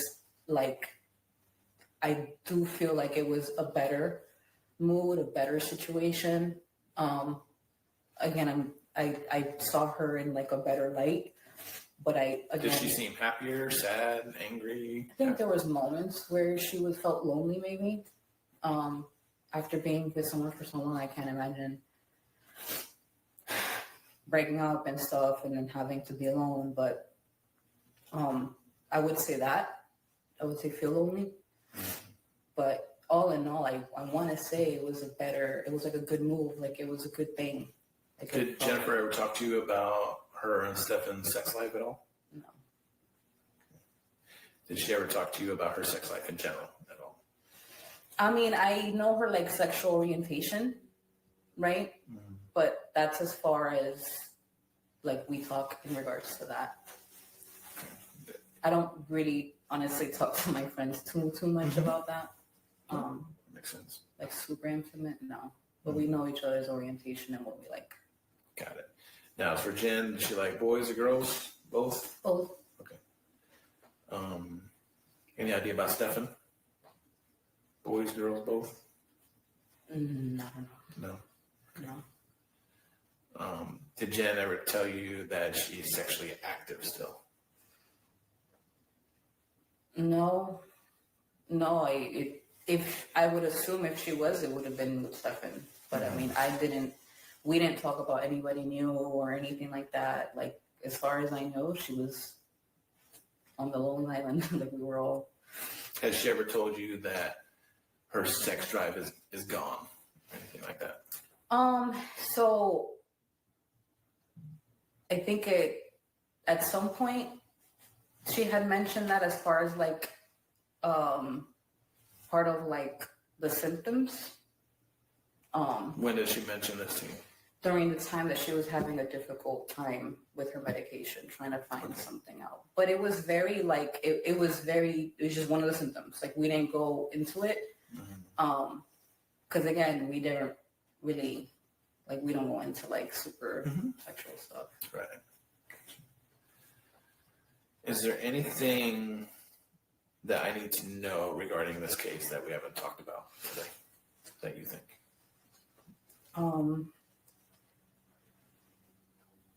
No, if anything, I have questions. But what questions do you have?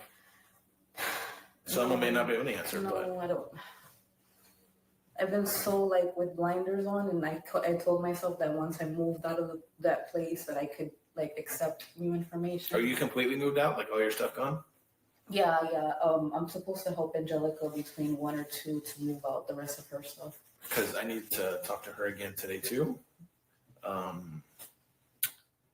And I keep calling her, and maybe because I leave messages in English, and she doesn't really speak much English. Right, she doesn't. Yeah. Yes, I'm completely moved out, and I feel like I want information, but then I get scared and I don't want any information. No.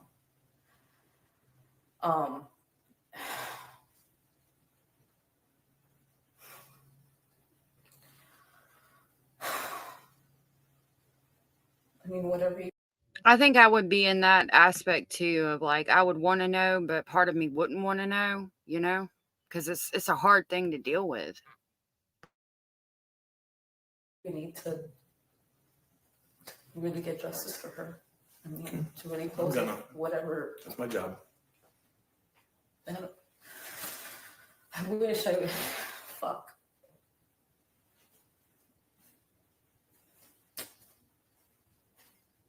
Or anything.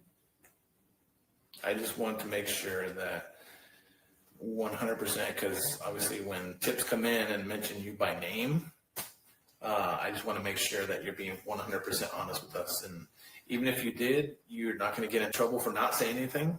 It's just, we need to know those type of details. You know? No, this was the only thing that I wanted to make sure. Did you tell anybody about that message other than only the Stephanie? Okay. And like, that was, and like I said, that was mainly just me. Like, I always felt like, okay, I'll be like the double lookout, make sure the kids are good, like have extra eyes on the kids. Like, this is a situation that I would have never wanted my kid to go through. Like, I get how severely this can affect you in life. And like, thank God that my situation was resolved. But like, I never wanted our kids to be this close to this shit. And I feel like I always prided myself to be more like, to have like that third eye, like to look out for danger type shit, to like be protective of our kids. And like, it's very upsetting that anything that happened. Like, it, like I said, I'm really insecure right now. Like, I don't feel like everything that I've known in my life, like I'm questioning. No, one quick question.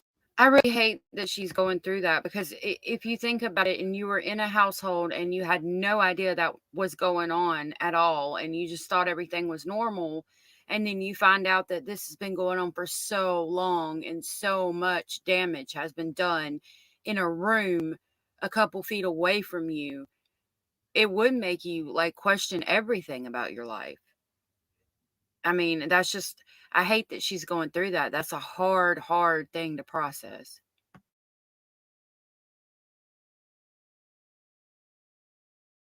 Question that you say you sleep with the TV on all night and it's loud or whatever. How do you hear your alarm? I keep my phone like right next to me, and then my son wakes me up too. Okay. All right.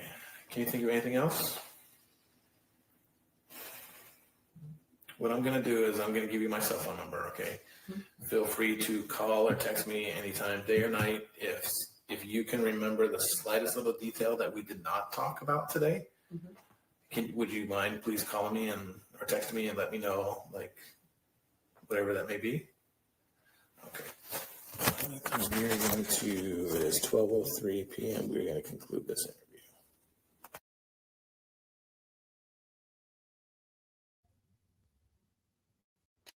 Okay, so that was the interview with the roommate. Hey, Trixie's Creations for you. How are you doing? I think I am going to go ahead and do one of the other interviews. I can't figure out if I want to do the best friend or the tire situation. I think we'll do the best friend today, because the guy who saw him with the flat tire, I mean, that's not really going to have anything groundbreaking in it, I don't think. And I feel like I didn't add enough commentary to that interview, but there wasn't really much for me to say. So I think we'll go ahead and cover Stefan's best friend, the Warhammer guy, and we'll talk about that. Anders says it's not her fault. Very hard thing to deal with, as you said. And she did try to alert Jen of the deviant behavior. Yeah, she did. It's so hard to think about all of that. I mean, I don't know. I would be the same way, I think. I don't think I'd be able to process it. Trixie, I'm glad you're good. I'm good today. I think everybody else here is. Y'all let Trixie know how you're doing today. I appreciate you being here. I appreciate everybody being here and everybody talking, commenting. If you're watching a replay, or if you're watching the replay, I appreciate you watching the replay. I hope that you guys are getting some good information. And like I said earlier, I am working on getting some more interviews out. I really want to finish that one of Stefan's ex-girlfriend. I think there's going to be some good information in that. It's just taking me forever, because I have to stop every 30 seconds and then manually type in the transcript. So I'm working on that. So yeah, this is going to be the interview of Stefan's best friend. I say he's his best friend because he seems to know him the best. It's his Warhammer friend, and from what it sounds like, he knew him for several years. So they were pretty close. We'll go ahead and listen to this one.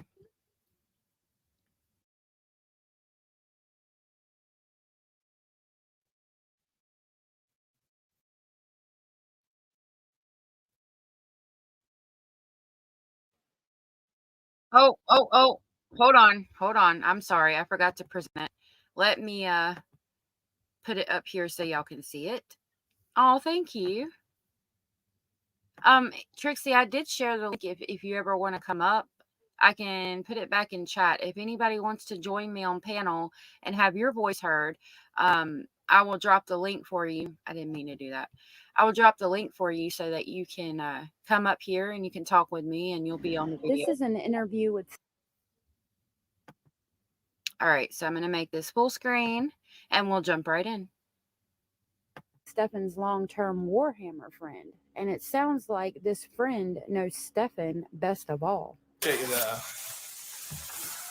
time you're giving us to talk to us. Yeah, no worries.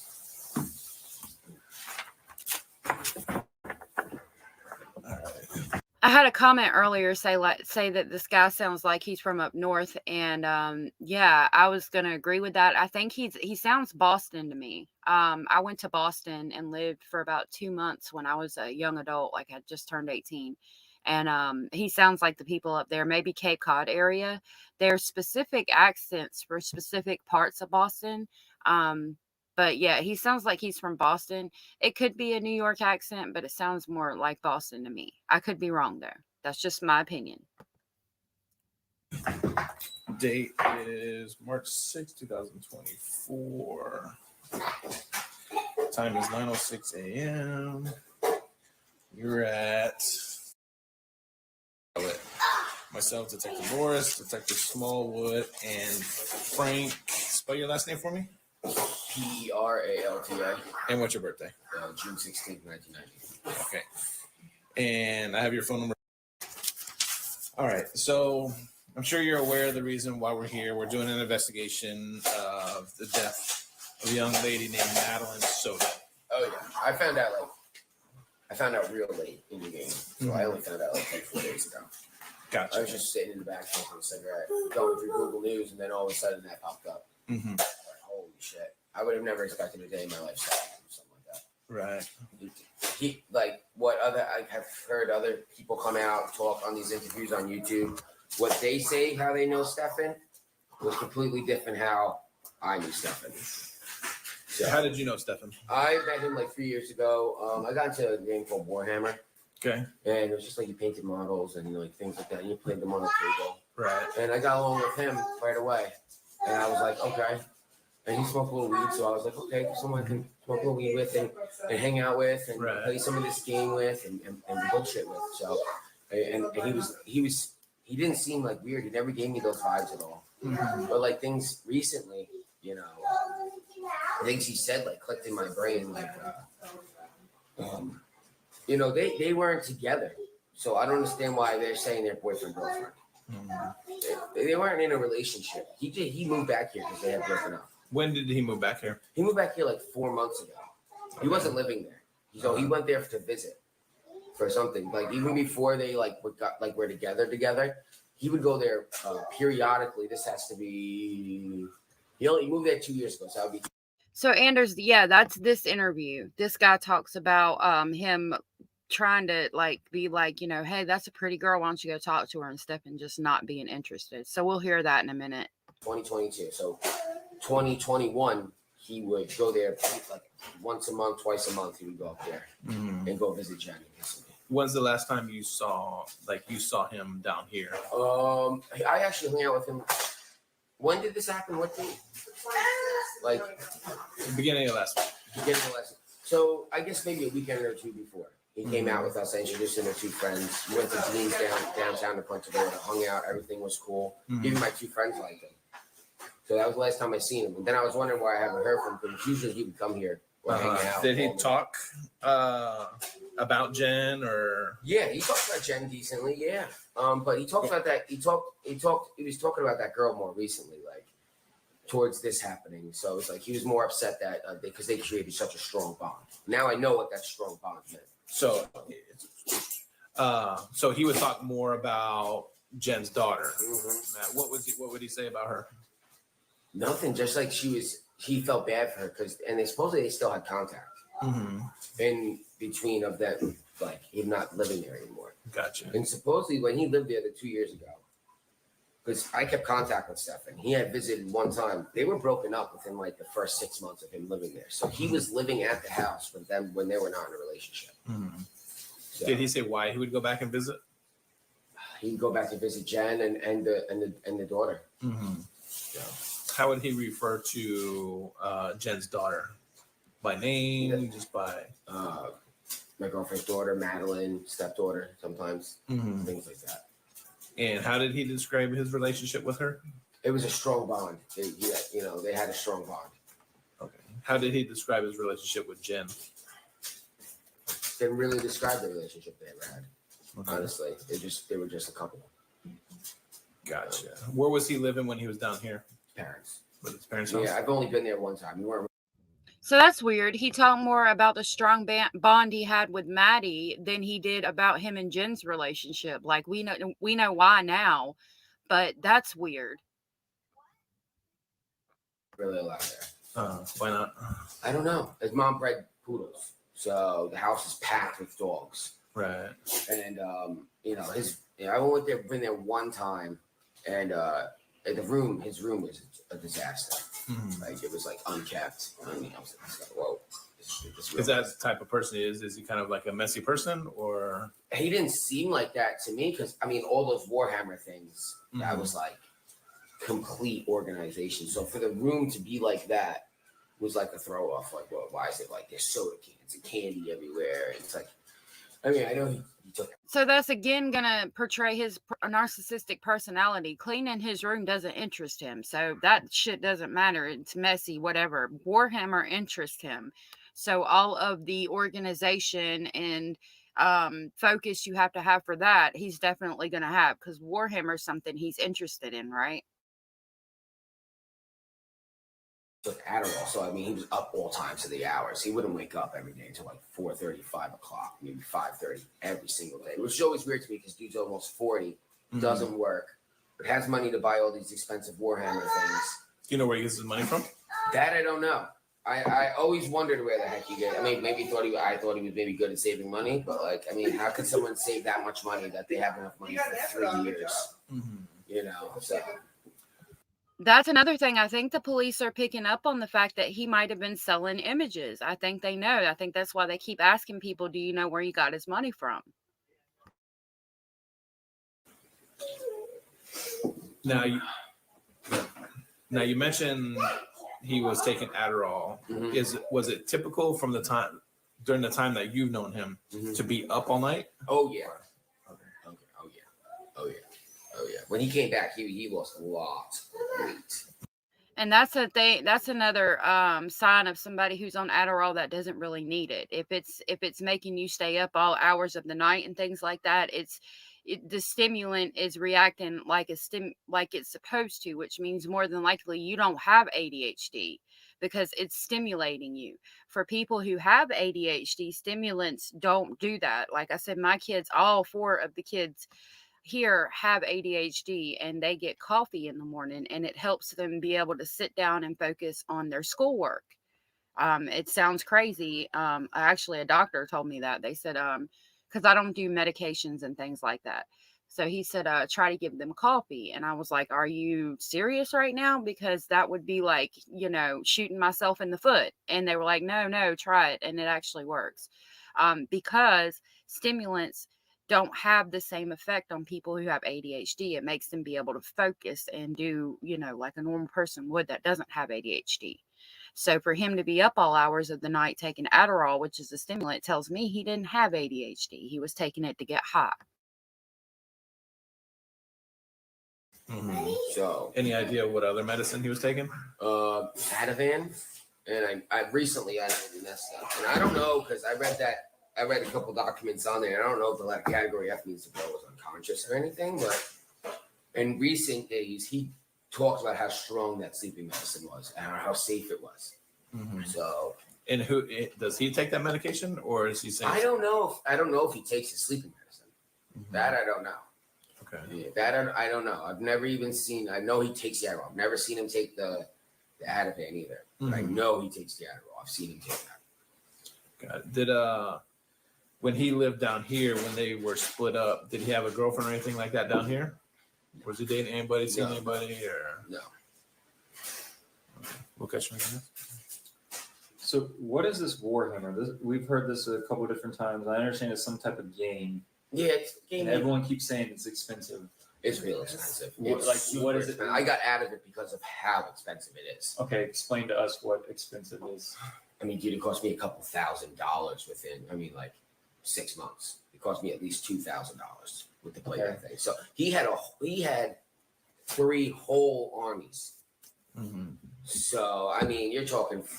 You only need 2,000 points to play one game. So 2,000 points equals how much, like, what the character is. So the character could be 3 points, 5 points, things like that. 10 points, 30 points, 50 points. He had 2 full armies that were 4,000 points plus. Okay. So just those alone, paints, characters, everything to put that together, man, that's real expensive. Okay, and He wasn't working. Does Warhammer have like kind of its own community? Yeah, everyone. Even I was talking to a couple guys from it, and they're like, what the hell, They're And where would these communities be on? Like Reddit, Discord? I don't do any of that. So I met guy. I had commented on a Facebook post that I saw, like, for a comic shop, and then somebody messaged me, and he was like, "Hey, you want to come check it out and like learn about it?" And I was like, "Cool, all right." And that's when I met Stefan. He was already there playing at the shop. Okay. Do you have Reddit? No, Do you have Discord? no.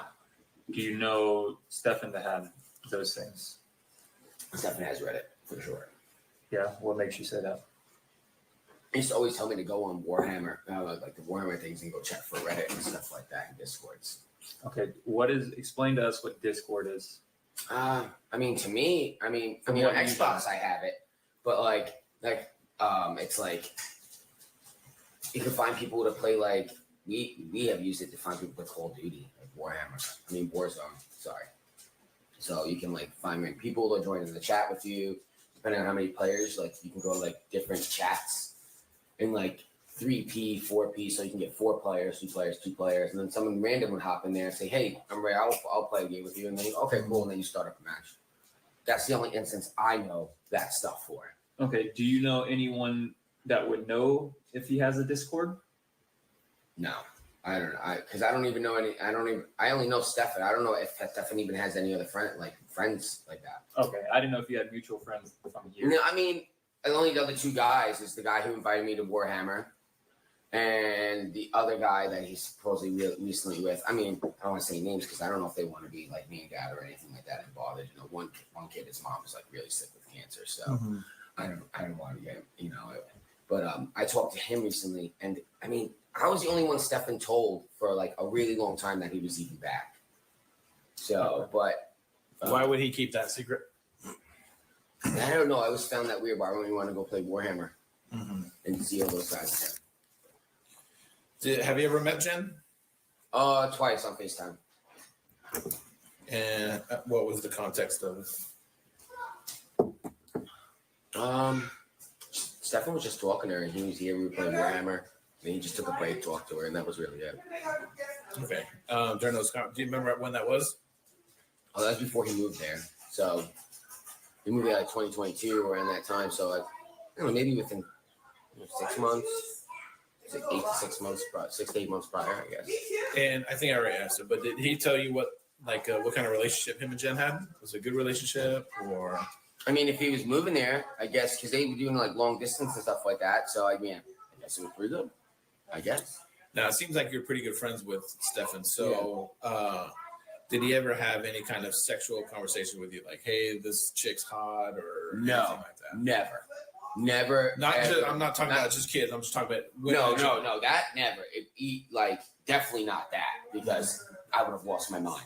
So like he would have never been allowed in this house ever. I don't condone that behavior. Even if he made comments like that about adult females. He didn't at all. That's what I'm saying. Never. Like when we were at Dean's and like a older woman, a cougar or whatever, came up and was 100% hitting on him, and he was single at that time, and I was like, you should go for that, and he showed zero interest. I was like, I was always that threw me off a little bit, but now it doesn't throw me off because of what's trending. So I find that really telling, that somebody that came up and was hitting on him, like he showed no interest in it. I would have liked to know more if it happened several times, because maybe the woman just wasn't interesting looking to him. A normal person, I would say, well, maybe, he just didn't think she was that pretty or something. But for Stefan Stearns, this is really telling. Especially if the friend's like, it threw me off, because obviously the friend thinks she looked good. For him to say it threw me off, or he would have been like, oh yeah, I don't blame you. I didn't blame him because she didn't look that pretty or whatever. So that's really telling about, Stefan Stearns and the fact that he didn't even want to give this woman the time of day that was hitting on him. Transpired. But he didn't talk to you about the relationship him and Jen had? No, they didn't. He just told, like last time I talked to him, I said, how's it going over there? Oh, we broke up. And he was living there still. So that was very weird to me. Like, why would you want to live in a place where you and the person aren't any longer in a romantic relationship for?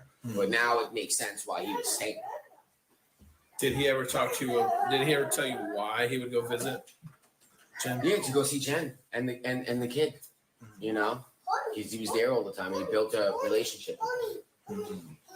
When he said that they had split up, but he was still living there, did he tell you how that living arrangement was? I'd like to say he told me there was an extra bedroom. Okay. I'm pretty sure that's what he said. I don't know the apartment, so I don't know what it looks like in there, but I'm pretty sure that's what he said to me.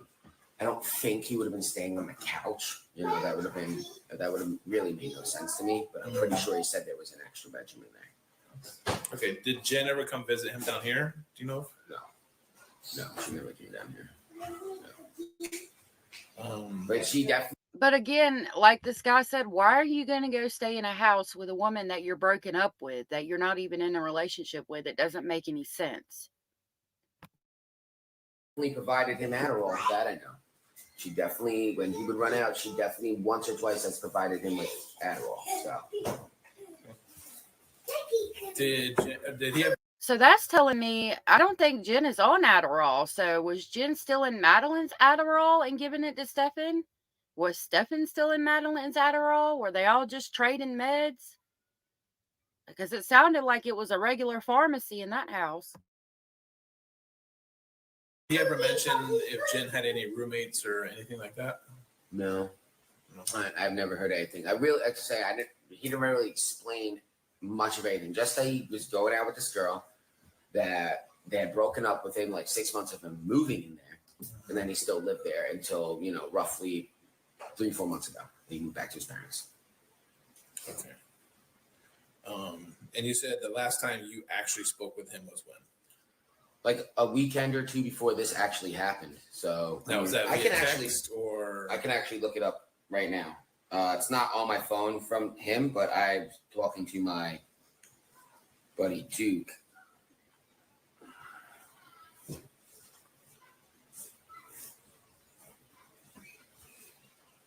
It was great. It's like the first time I've seen Stefan socialize outside of Yeah. the game. I was like, you know what? Let me see if Stefan wants. Like, only thing I know of Stefan socializing was coming to this house and playing some card games and stuff like that, or going to the comic shop. Yeah, I was surprised he went out. Yeah.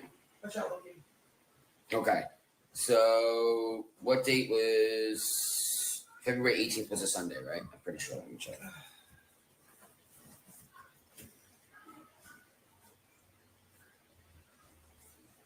Yeah. So I hung out with him February 17th. That was a Sunday or Saturday? That was a Saturday. Because February 18th was a Sunday. Okay. When's the last time you guys conversed over the phone, or how would you guys talk? Via text, phone calls, Snapchat, or whatever? Text. Okay. Yeah, and Do you still have any of those texts on your phone? No. Why not? I work, so my phone gets tons and tons of texts. I get over 3,000 texts a week. So I can't. Once a week, I delete all my text messages because I get so many. So it's hard for me to even flip back things. If I was to flip back to things me and my wife talked about, it would take me a month just to go back a week. Got it. So what do you do for work? I'm an irrigation technician. Oh, okay.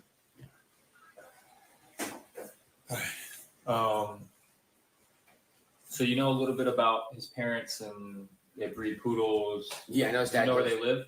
Northport. I can't tell you the name of the block. I've literally been there once. Okay, so you have been there. Yeah. Do you know them to own any other properties? No, I don't even, I've heard things on these YouTube things and, it surprised me a couple things. Like, they're supposedly mom paid someone off or something like that. Yeah, no. Yeah, I never heard these things. What Like, you know. nothing about them. I've met them one time. Do you know if they rent anything? No, that's what I'm saying. I don't know anything about them.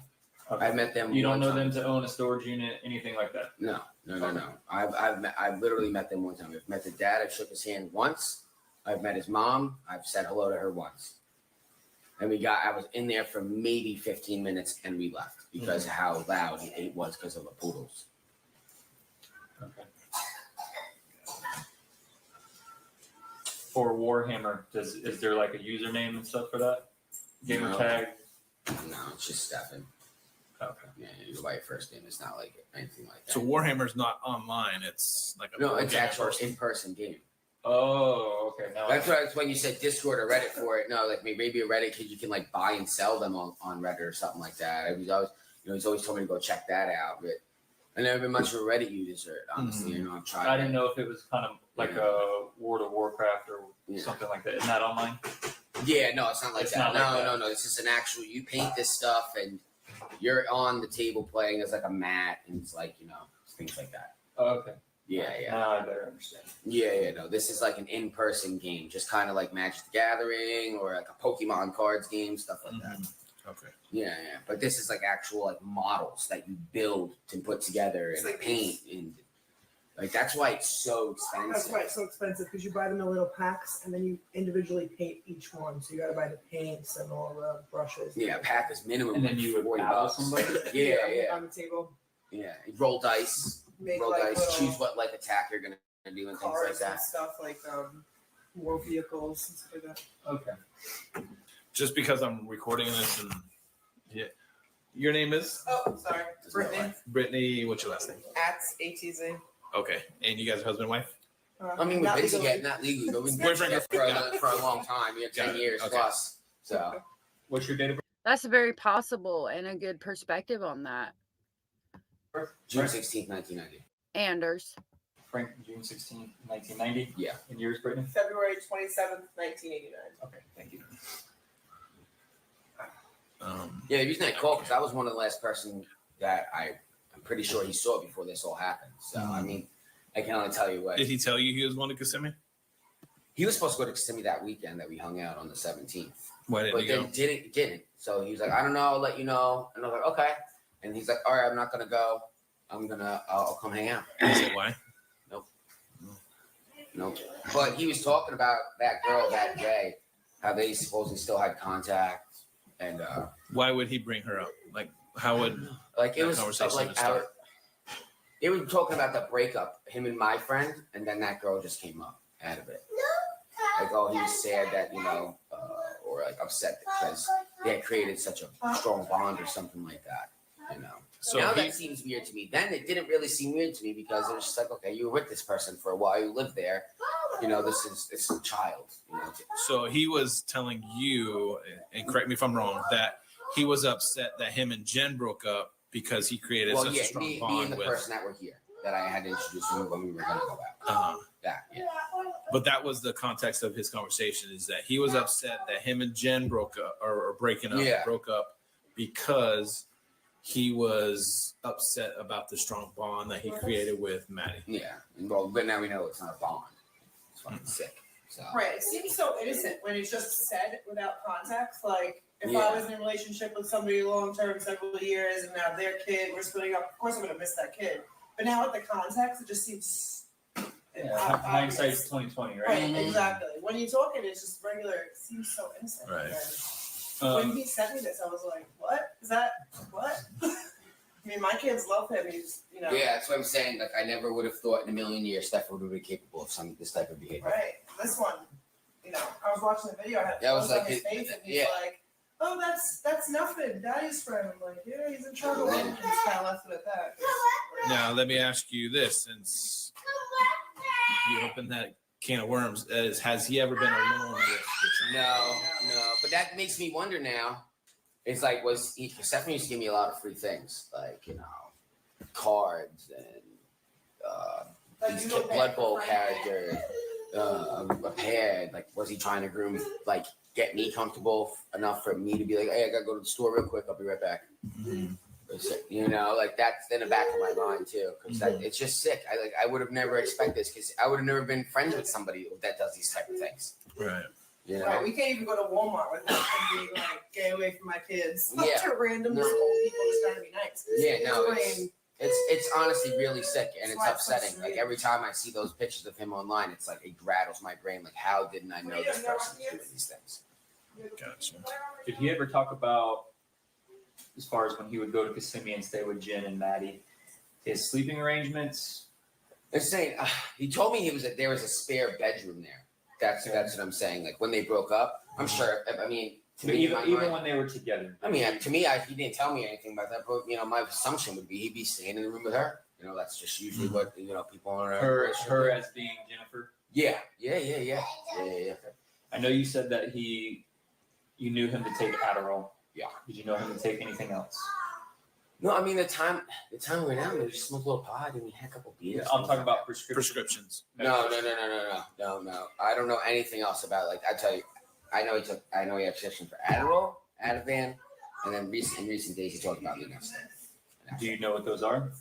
Adderall is an ADHD medication. Right. Ativan is a benzodiazepine, which is for anxiety and things like that, which I thought was weird to be prescribed with Adderall because they kind of combat each other. Mm-hmm. So it can make you go into psychosis and things like that. See, it is weird. It is weird to be prescribed something for sleep or anxiety with an Adderall medication or a stimulant because it defeats the purpose. See, I'm not the only one that thinks this. I know it's for sleep. Okay. Has anybody reached out to you since all this has happened? Like anybody of him? I only talked to two guys from Warhammer. That was it. Okay. Yeah. Has Jen reached out to you? No, I don't know. I don't know her like that. Okay. Like I said, I've only met her on FaceTime, so I've never met her personally, face to face, anything like that. Okay.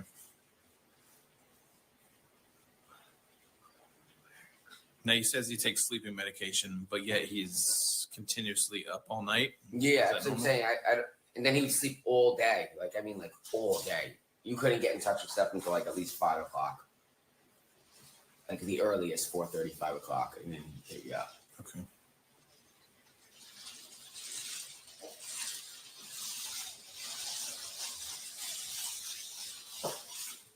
Anything else? No. All right. Do you swear and affirm that everything you told us today is the truth, best on your knowledge? So help you God. Yes, sir. Yeah, absolutely. We're gonna conclude this at 9:28 a.m.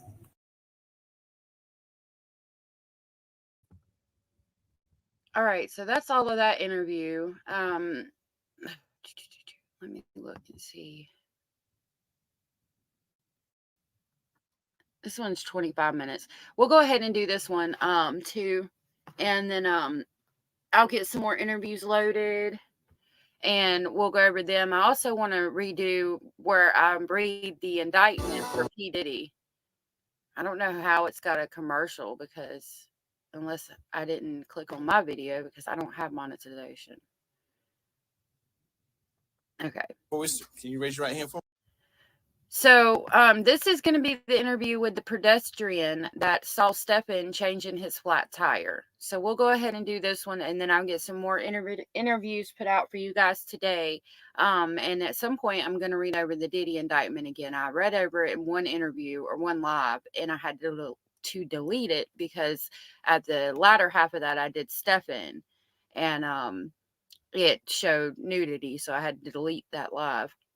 Trixie, I've been in that rabbit hole too. I've been looking at a lot of things, and by waiting a little while longer, I can read the indictment and we can talk about some of the things that have come out about other celebrities in relation to that case. So I look forward to doing that. I might be able to do that tomorrow. So I'll go ahead and start on this, and we'll cover this real quick. I don't think it's going to have a lot of really groundbreaking information, so it'll probably be pretty quick. This is the interview with the wonderful pedestrian who saw Stefan Stearns changing his tire that day. This man helped solve the case. 24. Time is 3:09 p.m. We are at the Kissimmee Police Department in reference to case number 24001896. Person present are myself, Detective Morris, Detective Smallwood, and what's your first name? Thomas. Thomas? Yes, sir. And last name? All right, before we can you raise your right hand for me? Do you swear? I did not listen to Kim Porter's book, Trixie. I'll have to look into that. And Jenny, that is good and strong of you. I'm sorry, I didn't even see that comment. I'm sorry you suffered through that. And I'm glad that you resisted that from your psychiatrist. There's breathing techniques. There's lots of medicinal herbs that you can take for anxiety. I have a lot of anxiety, so I could help you with that if you want, like some medicinal herbs. I personally also take doTERRA stuff, and the Adaptive, which is for anxiety, by them is just amazing. It's like a miracle for me. But that's just like a supplement, an herbal supplement. But if you would like to talk about all natural things to help with that, I can help you with that, because I don't take medication that the psychiatrist or things like that gives me either. If I do get any, I don't like that stuff. So yeah, you're doing a great job, and I'm really proud of you, Jenny.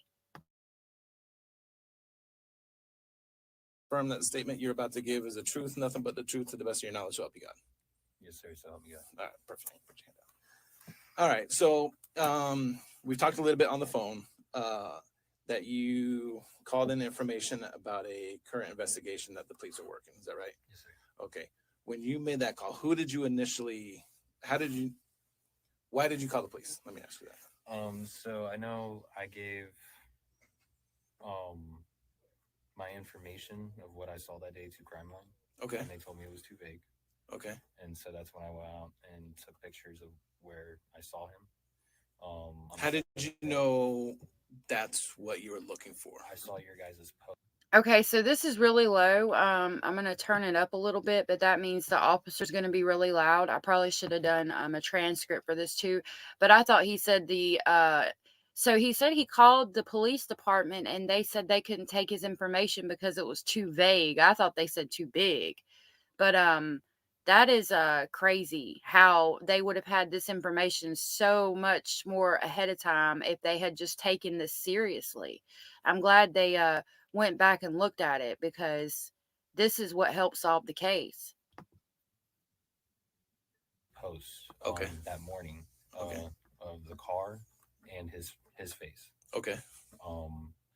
And the car, where the spare tire was and everything like that. Mm-hmm. The spare tire was on the same exact side of that car and everything. It was a Lincoln that I passed on Hickory Okay. Tree. There's not much traffic that goes on in Hickory Tree, but there is more picking up right now. So when I saw him on the side there, I kind of was like, whatever. That's a kind of convenient spot to break down, because it's kind of in a driveway, but it kind of sucks that you're kind of in the middle of nowhere. Right. But I called that into Crime Line, and they told me that I didn't have the license plate of his car because he was facing me, going towards Harmony. Okay. I was going away from Harmony, going towards St. Cloud on Hickory Tree. Okay. Old Hickory Tree. I'm sorry. So he's saying he's driving on the opposite side of the road than Stefan, and because he didn't get the license plate, they almost didn't even take his lead. So I called that into Crime Line. They told me I didn't have his license plate number and I didn't have his address exactly of where he was. So it was too vague and thank you, but have a good day. And they got up on me. So that's when I went and took the pictures of where I saw him. When I came back, Osceola and St. Cloud were starting their their search, right off of Nolte and Old Hickory Tree near the mobile and the construction site, and there's an abandoned house on the left. So I pulled over, and there's traffic going. Everyone's slowing down, but I flagged one of the sergeants over. He came over, and I showed him the picture of where I saw him. And I showed him, like, I could show you the pictures too. It's the red shipping container, because that's the best way I could explain it, because there's no mailbox, there's no address. So the red shipping container is like where he was parked in front of that, that area. So he sent me down to the abandoned school that's on Old Hickory Tree. They do, I guess, their police training there for the past year. So he sent me into the second parking lot where I spoke to a investigator named Donna. I don't remember her last name, but I'm pretty sure it started with a C. Sita? That sounds about right. And I airdropped her the photos. And then an hour later, they were at that same exact spot saying this is where they found her. Okay. All right. So you're from St. Cloud. Yes, sir. I don't want to assume, but are you familiar with the St. Cloud area? Yes, sir. Have you grown up there and stuff like that? Yeah. Okay. So Old Hickory Tree goes from, say, 192, where it passes Nolte, all the way back to 192. Yes, sir. Okay. I just lived off the corner of Old Hickory Tree with my ex-fiance for the past 2 years now. Okay. So I lived a little bit past the fire station on that corner right there. So you said you were coming from St. Cloud, the Harmony side. Yeah, the Harmony side from Harmony coming back. So it'd be going north. Yes, sir. Okay. Eventually be going north. It goes south for a bit, but then it moves back around to going north. Okay. So when you come upon this guy changing his tire, okay, is as you're going north, is he on the left side of the road or right side of the road? Left side of the road. Okay. And you also mentioned there was a red shipping container. Was that shipping container close to the road, or? It's in my opinion, it's more in the middle of the field, on the left-hand side of which we was parked. So I came around the corner, and there's another little curve, and then it's a little straightaway that we were on. Okay. That's where I saw him. He was by his driver door at that time, and he had a hat like mine, but backwards, but it was like a yellowish, greenish, brown color, like light yellow, light green, brown. Do you remember what color shirt he was wearing? Black. Okay. I want to say he had blue jeans on, but I don't have much description of the jeans or the shoes, because when I got up to him, there was another car coming out on. So that's different than what we heard him say in the police interview that he was wearing, because remember when he did the police interview, he stated he was wearing what he had on at that moment, and he had on, I believe, some khaki shorts or khaki pants, and it was a blue shirt or blue jacket, I believe. So this is completely different clothing that this witness saw him in. That's an important fact.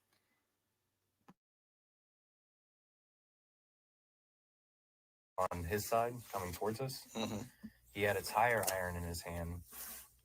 There was no jack out that I could see. There was no other tire out that I could see. The spare tire was. I'll try to pull info on that. Thank you. And he had a tire iron out, and by then he and as I'm passing him, he squats down at the back rear tire where the spare tire's on, with the tire iron. And as he squats, he looks up. And Anders, I'm sorry that it makes you sad. And we make eye contact as I drive by him. Okay. I wanted to add about that part. Could you imagine Stefan looking this man in the eyes as he drives by? Just the fear that you would have seen in Stefan's eyes, knowing that he's out there doing something like what he was doing, and that man saw him. Like, I could see his whole life flash before his eyes in that moment, looking into the eyes of this person driving by in the car, because he knows his ass is grass now, because there's a witness.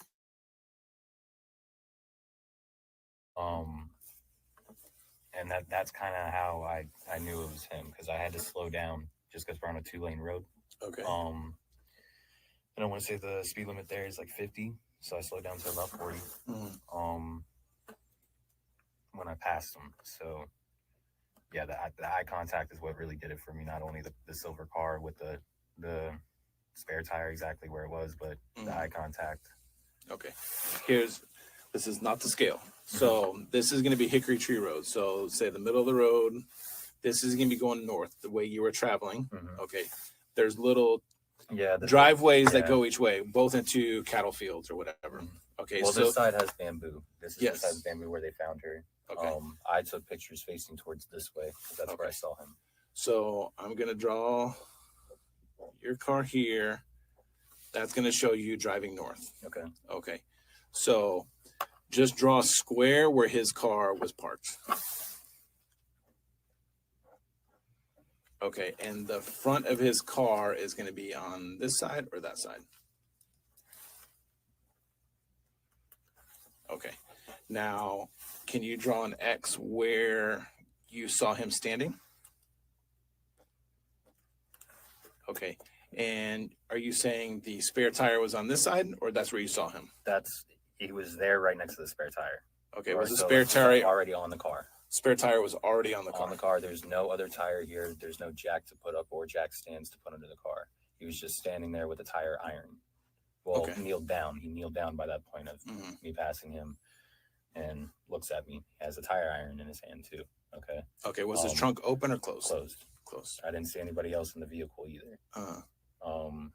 So this kind of just left my mind until a few days later until I saw, the picture of him. And then I have the time from when I texted a client too, because he was on Alligator Lake. That's why I was heading this way. Okay.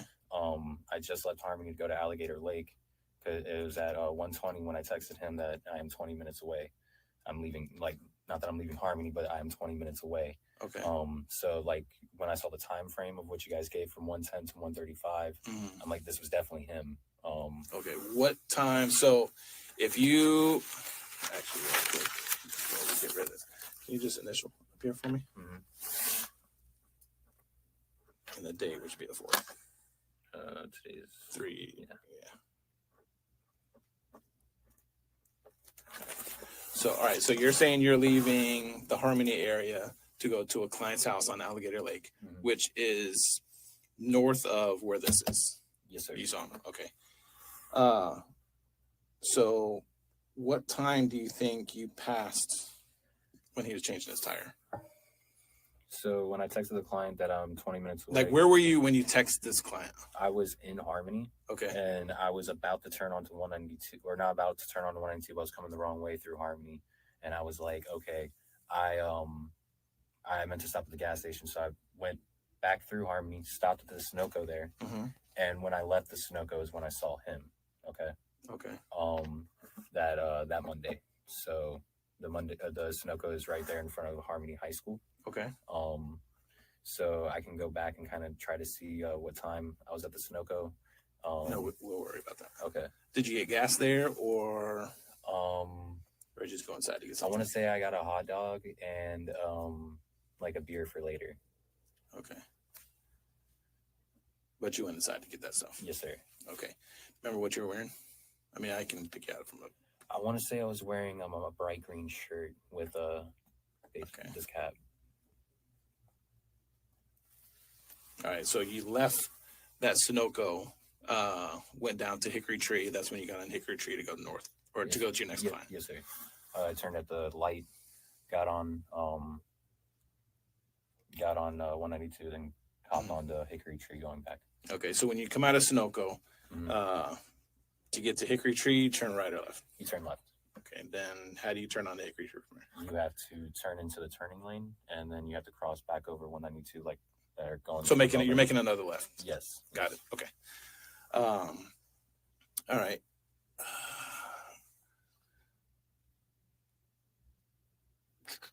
So when you pass this guy, you come down to the set of officers. You see officers hanging out there as you're. No, there was no officers there.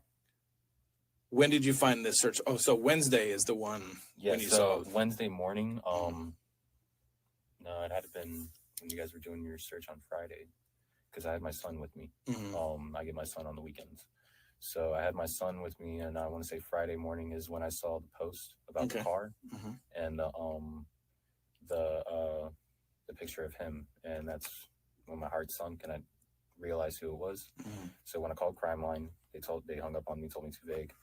I put my son inside the car seat, and then my friend lives right over on the corner That irritates me that they hung up on him and said it's too vague. Like, that's pertinent information you should be taking from any and everybody. So I picked him up to come with me, to go take pictures. And so I would say Friday. I have timestamps on my phone, says 3:45, 3:46.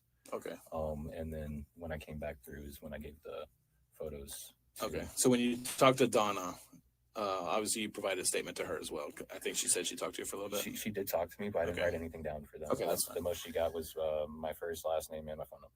Okay. But you airdropped the pictures of this area where you saw this guy. Yes, I still have the 3 photos on my phone. Is there any way that you could email me those photos? Yeah. You live by Deer Run? Not anymore. I live off in Narcoossee now. Is that the fire station you were referring to? Yes. So when they were asking me questions about where exactly this is at, they're like, is it before Deer Run? Is it before Nolte? And I'm like, way after. But and you knew that because you're familiar with that area. Yeah. I grew up in this area, and I've been going back and forth now. I've been doing work in Harmony for the past 3 to 4 years, mowing grass. I'm sorry, what's your email? It's Mark, MARK, .Morris, MORRIS, at Kissimmee.gov. I spoke Kissimmee. KISSIMMEE. Okay. Kissimmee.gov. Gov, yeah. That's a great point, And Anders. I'm pretty sure Donna told me she already had the pictures and she was going to do what they do with them, but just so I have a record of them as well. I got a couple questions. Yeah. Thomas, when you were driving by him, I know you said you slowed down a little bit. Yes, sir. It didn't come to a complete stop? No, sir. There was no sense to. I did have the thought in my head about asking him if he needed help changing his tire, but there was no other spare tire. There was no jack. He just had the tire iron, and plus the new tire was on the car. So I'm like, man's got it. Exactly. And how would you describe the way he looked? Did he look flustered, normal? More, it had this scared face to him. Like it was just, and like the eyes, just more like a sadness to his eyes,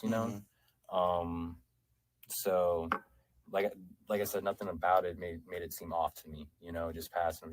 He seemed like somebody that just broke down, So, but then later remembering everything, I'm like, no, he didn't even have spare tire, no jack, no car stand, like little car stands to be able to put the car down, anything like that. So that got me too. So now it kind of just replays that she might have been in that trunk as I passed, and it also replays that she was right behind me when I'm taking the photos of the storage container, saying he was parked right here. I did just email those. Okay, perfect. Was he only by the car when you saw him? Yeah, he was only by the car. The same address I found. So again, Put 3 M's. Oh no. that scared look in his eye gave him away because he knew he'd been busted. He knew that was it. There was a witness. If he was only by the car? Yes, sir. I only saw him by the car. There was another vehicle approaching us on his side going towards Harmony. And I believe that was a black, newer Expedition. But I'm not too sure between the Expeditions and the Explorers, or the Explorers actually use what you guys drive. So it was an Expedition because it was like a 4-door big box truck, Okay. I know you said the trunk was closed. Were any of the other doors open? No, I only saw him open his, not open it, but I saw him close his driver door. So I don't know if he exactly just got there whenever I made that turn or not, but I saw him close his driver door when I was approaching him, and he was walking towards the back of the car. And by the time I got to him, he was kneeling and looking at me when I was driving by him. And I'm pretty sure you already said it, but I'll ask again. Did you see anyone else with him? No, sir. I didn't see anybody inside the vehicle. I didn't really get a good look in the windows, but I did not see anybody else, like their head or anything like that inside the window. So nobody outside with him either? No, none of that either. Did you see anybody walking either on either side, coming north or south from where he was? I'm sorry. No, no, from north or south, there was nobody walking. I didn't see anybody with him. He was just by himself. He really looked like somebody that was kind of changing his tire, but kind of just finished up. But yeah, kind of also looks like he just got there because that front door. All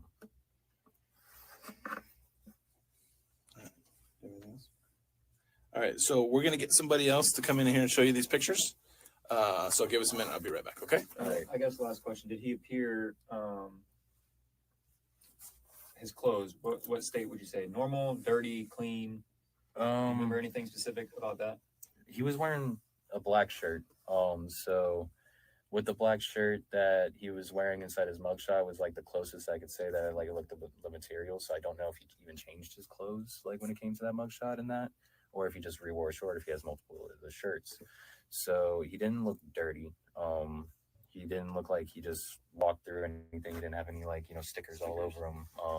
So that's telling us that he was wearing the same shirt at least. So they do have that. That's good. I didn't see any of that. Could you tell if he was sweaty or anything like that? No, he kind of looked like he just got out of his car, where I couldn't say that because, like, I don't know if he has AC in his car, but, he didn't have a jacket on, he had these jeans, so, yeah, I'm sorry for just trailing. That's okay. So you only saw the spare tire that's on his car. You didn't see an additional, like, the original tire that would be on it. There was no original tire that would be on it, and there was no car jack, no car stand or anything like that. Just what he was using to change the tire was the iron. It was like a Ford. No, it was the black, a black shirt. Okay. All right, but give us 1 second. Anders.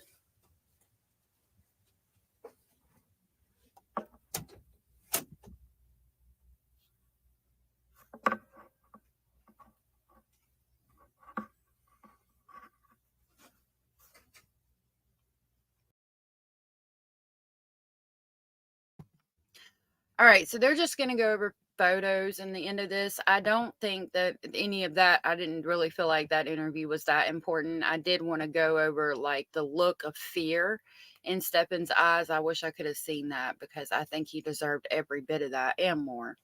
I hope that he gets the worst punishment for this crime that there is. I really do, because that's what he deserves. That's what he did to Maddie. And at the end of the day, that's what this is all about. This is about Maddie and getting her justice for what had been going on to her so long.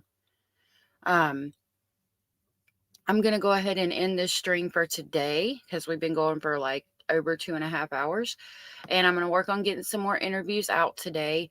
And I might look into some more of the Diddy case. I know I'm going to do that in the next day or two. I also have some other FOIA requests out that I want to go over. Some cases that I saw and I was just like, oh my God. And I'm trying to pull information on that. And I'll look into the Nadia case that Jenny told me about. Thank you, everybody, for being here. I really appreciate it more than you'll ever know. If you're watching the replay, thank you so much. Please don't forget to hit the like and subscribe. And yeah, I will see y'all tomorrow. I hope today is the best day that you have ever had in your whole entire life. And I look forward to seeing y'all in the morning. Have a good Saturday, and then see you Sunday.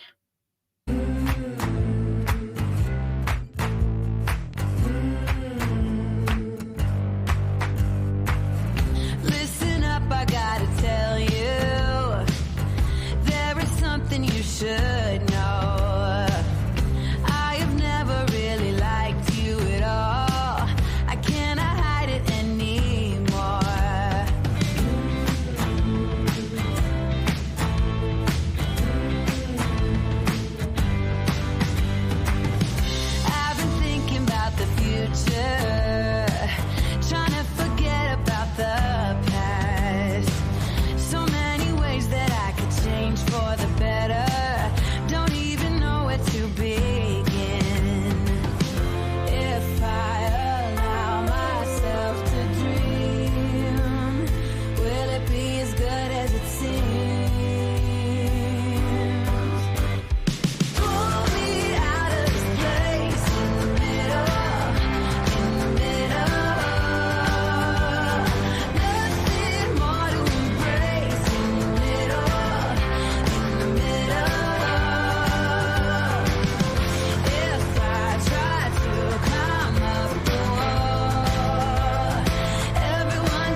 true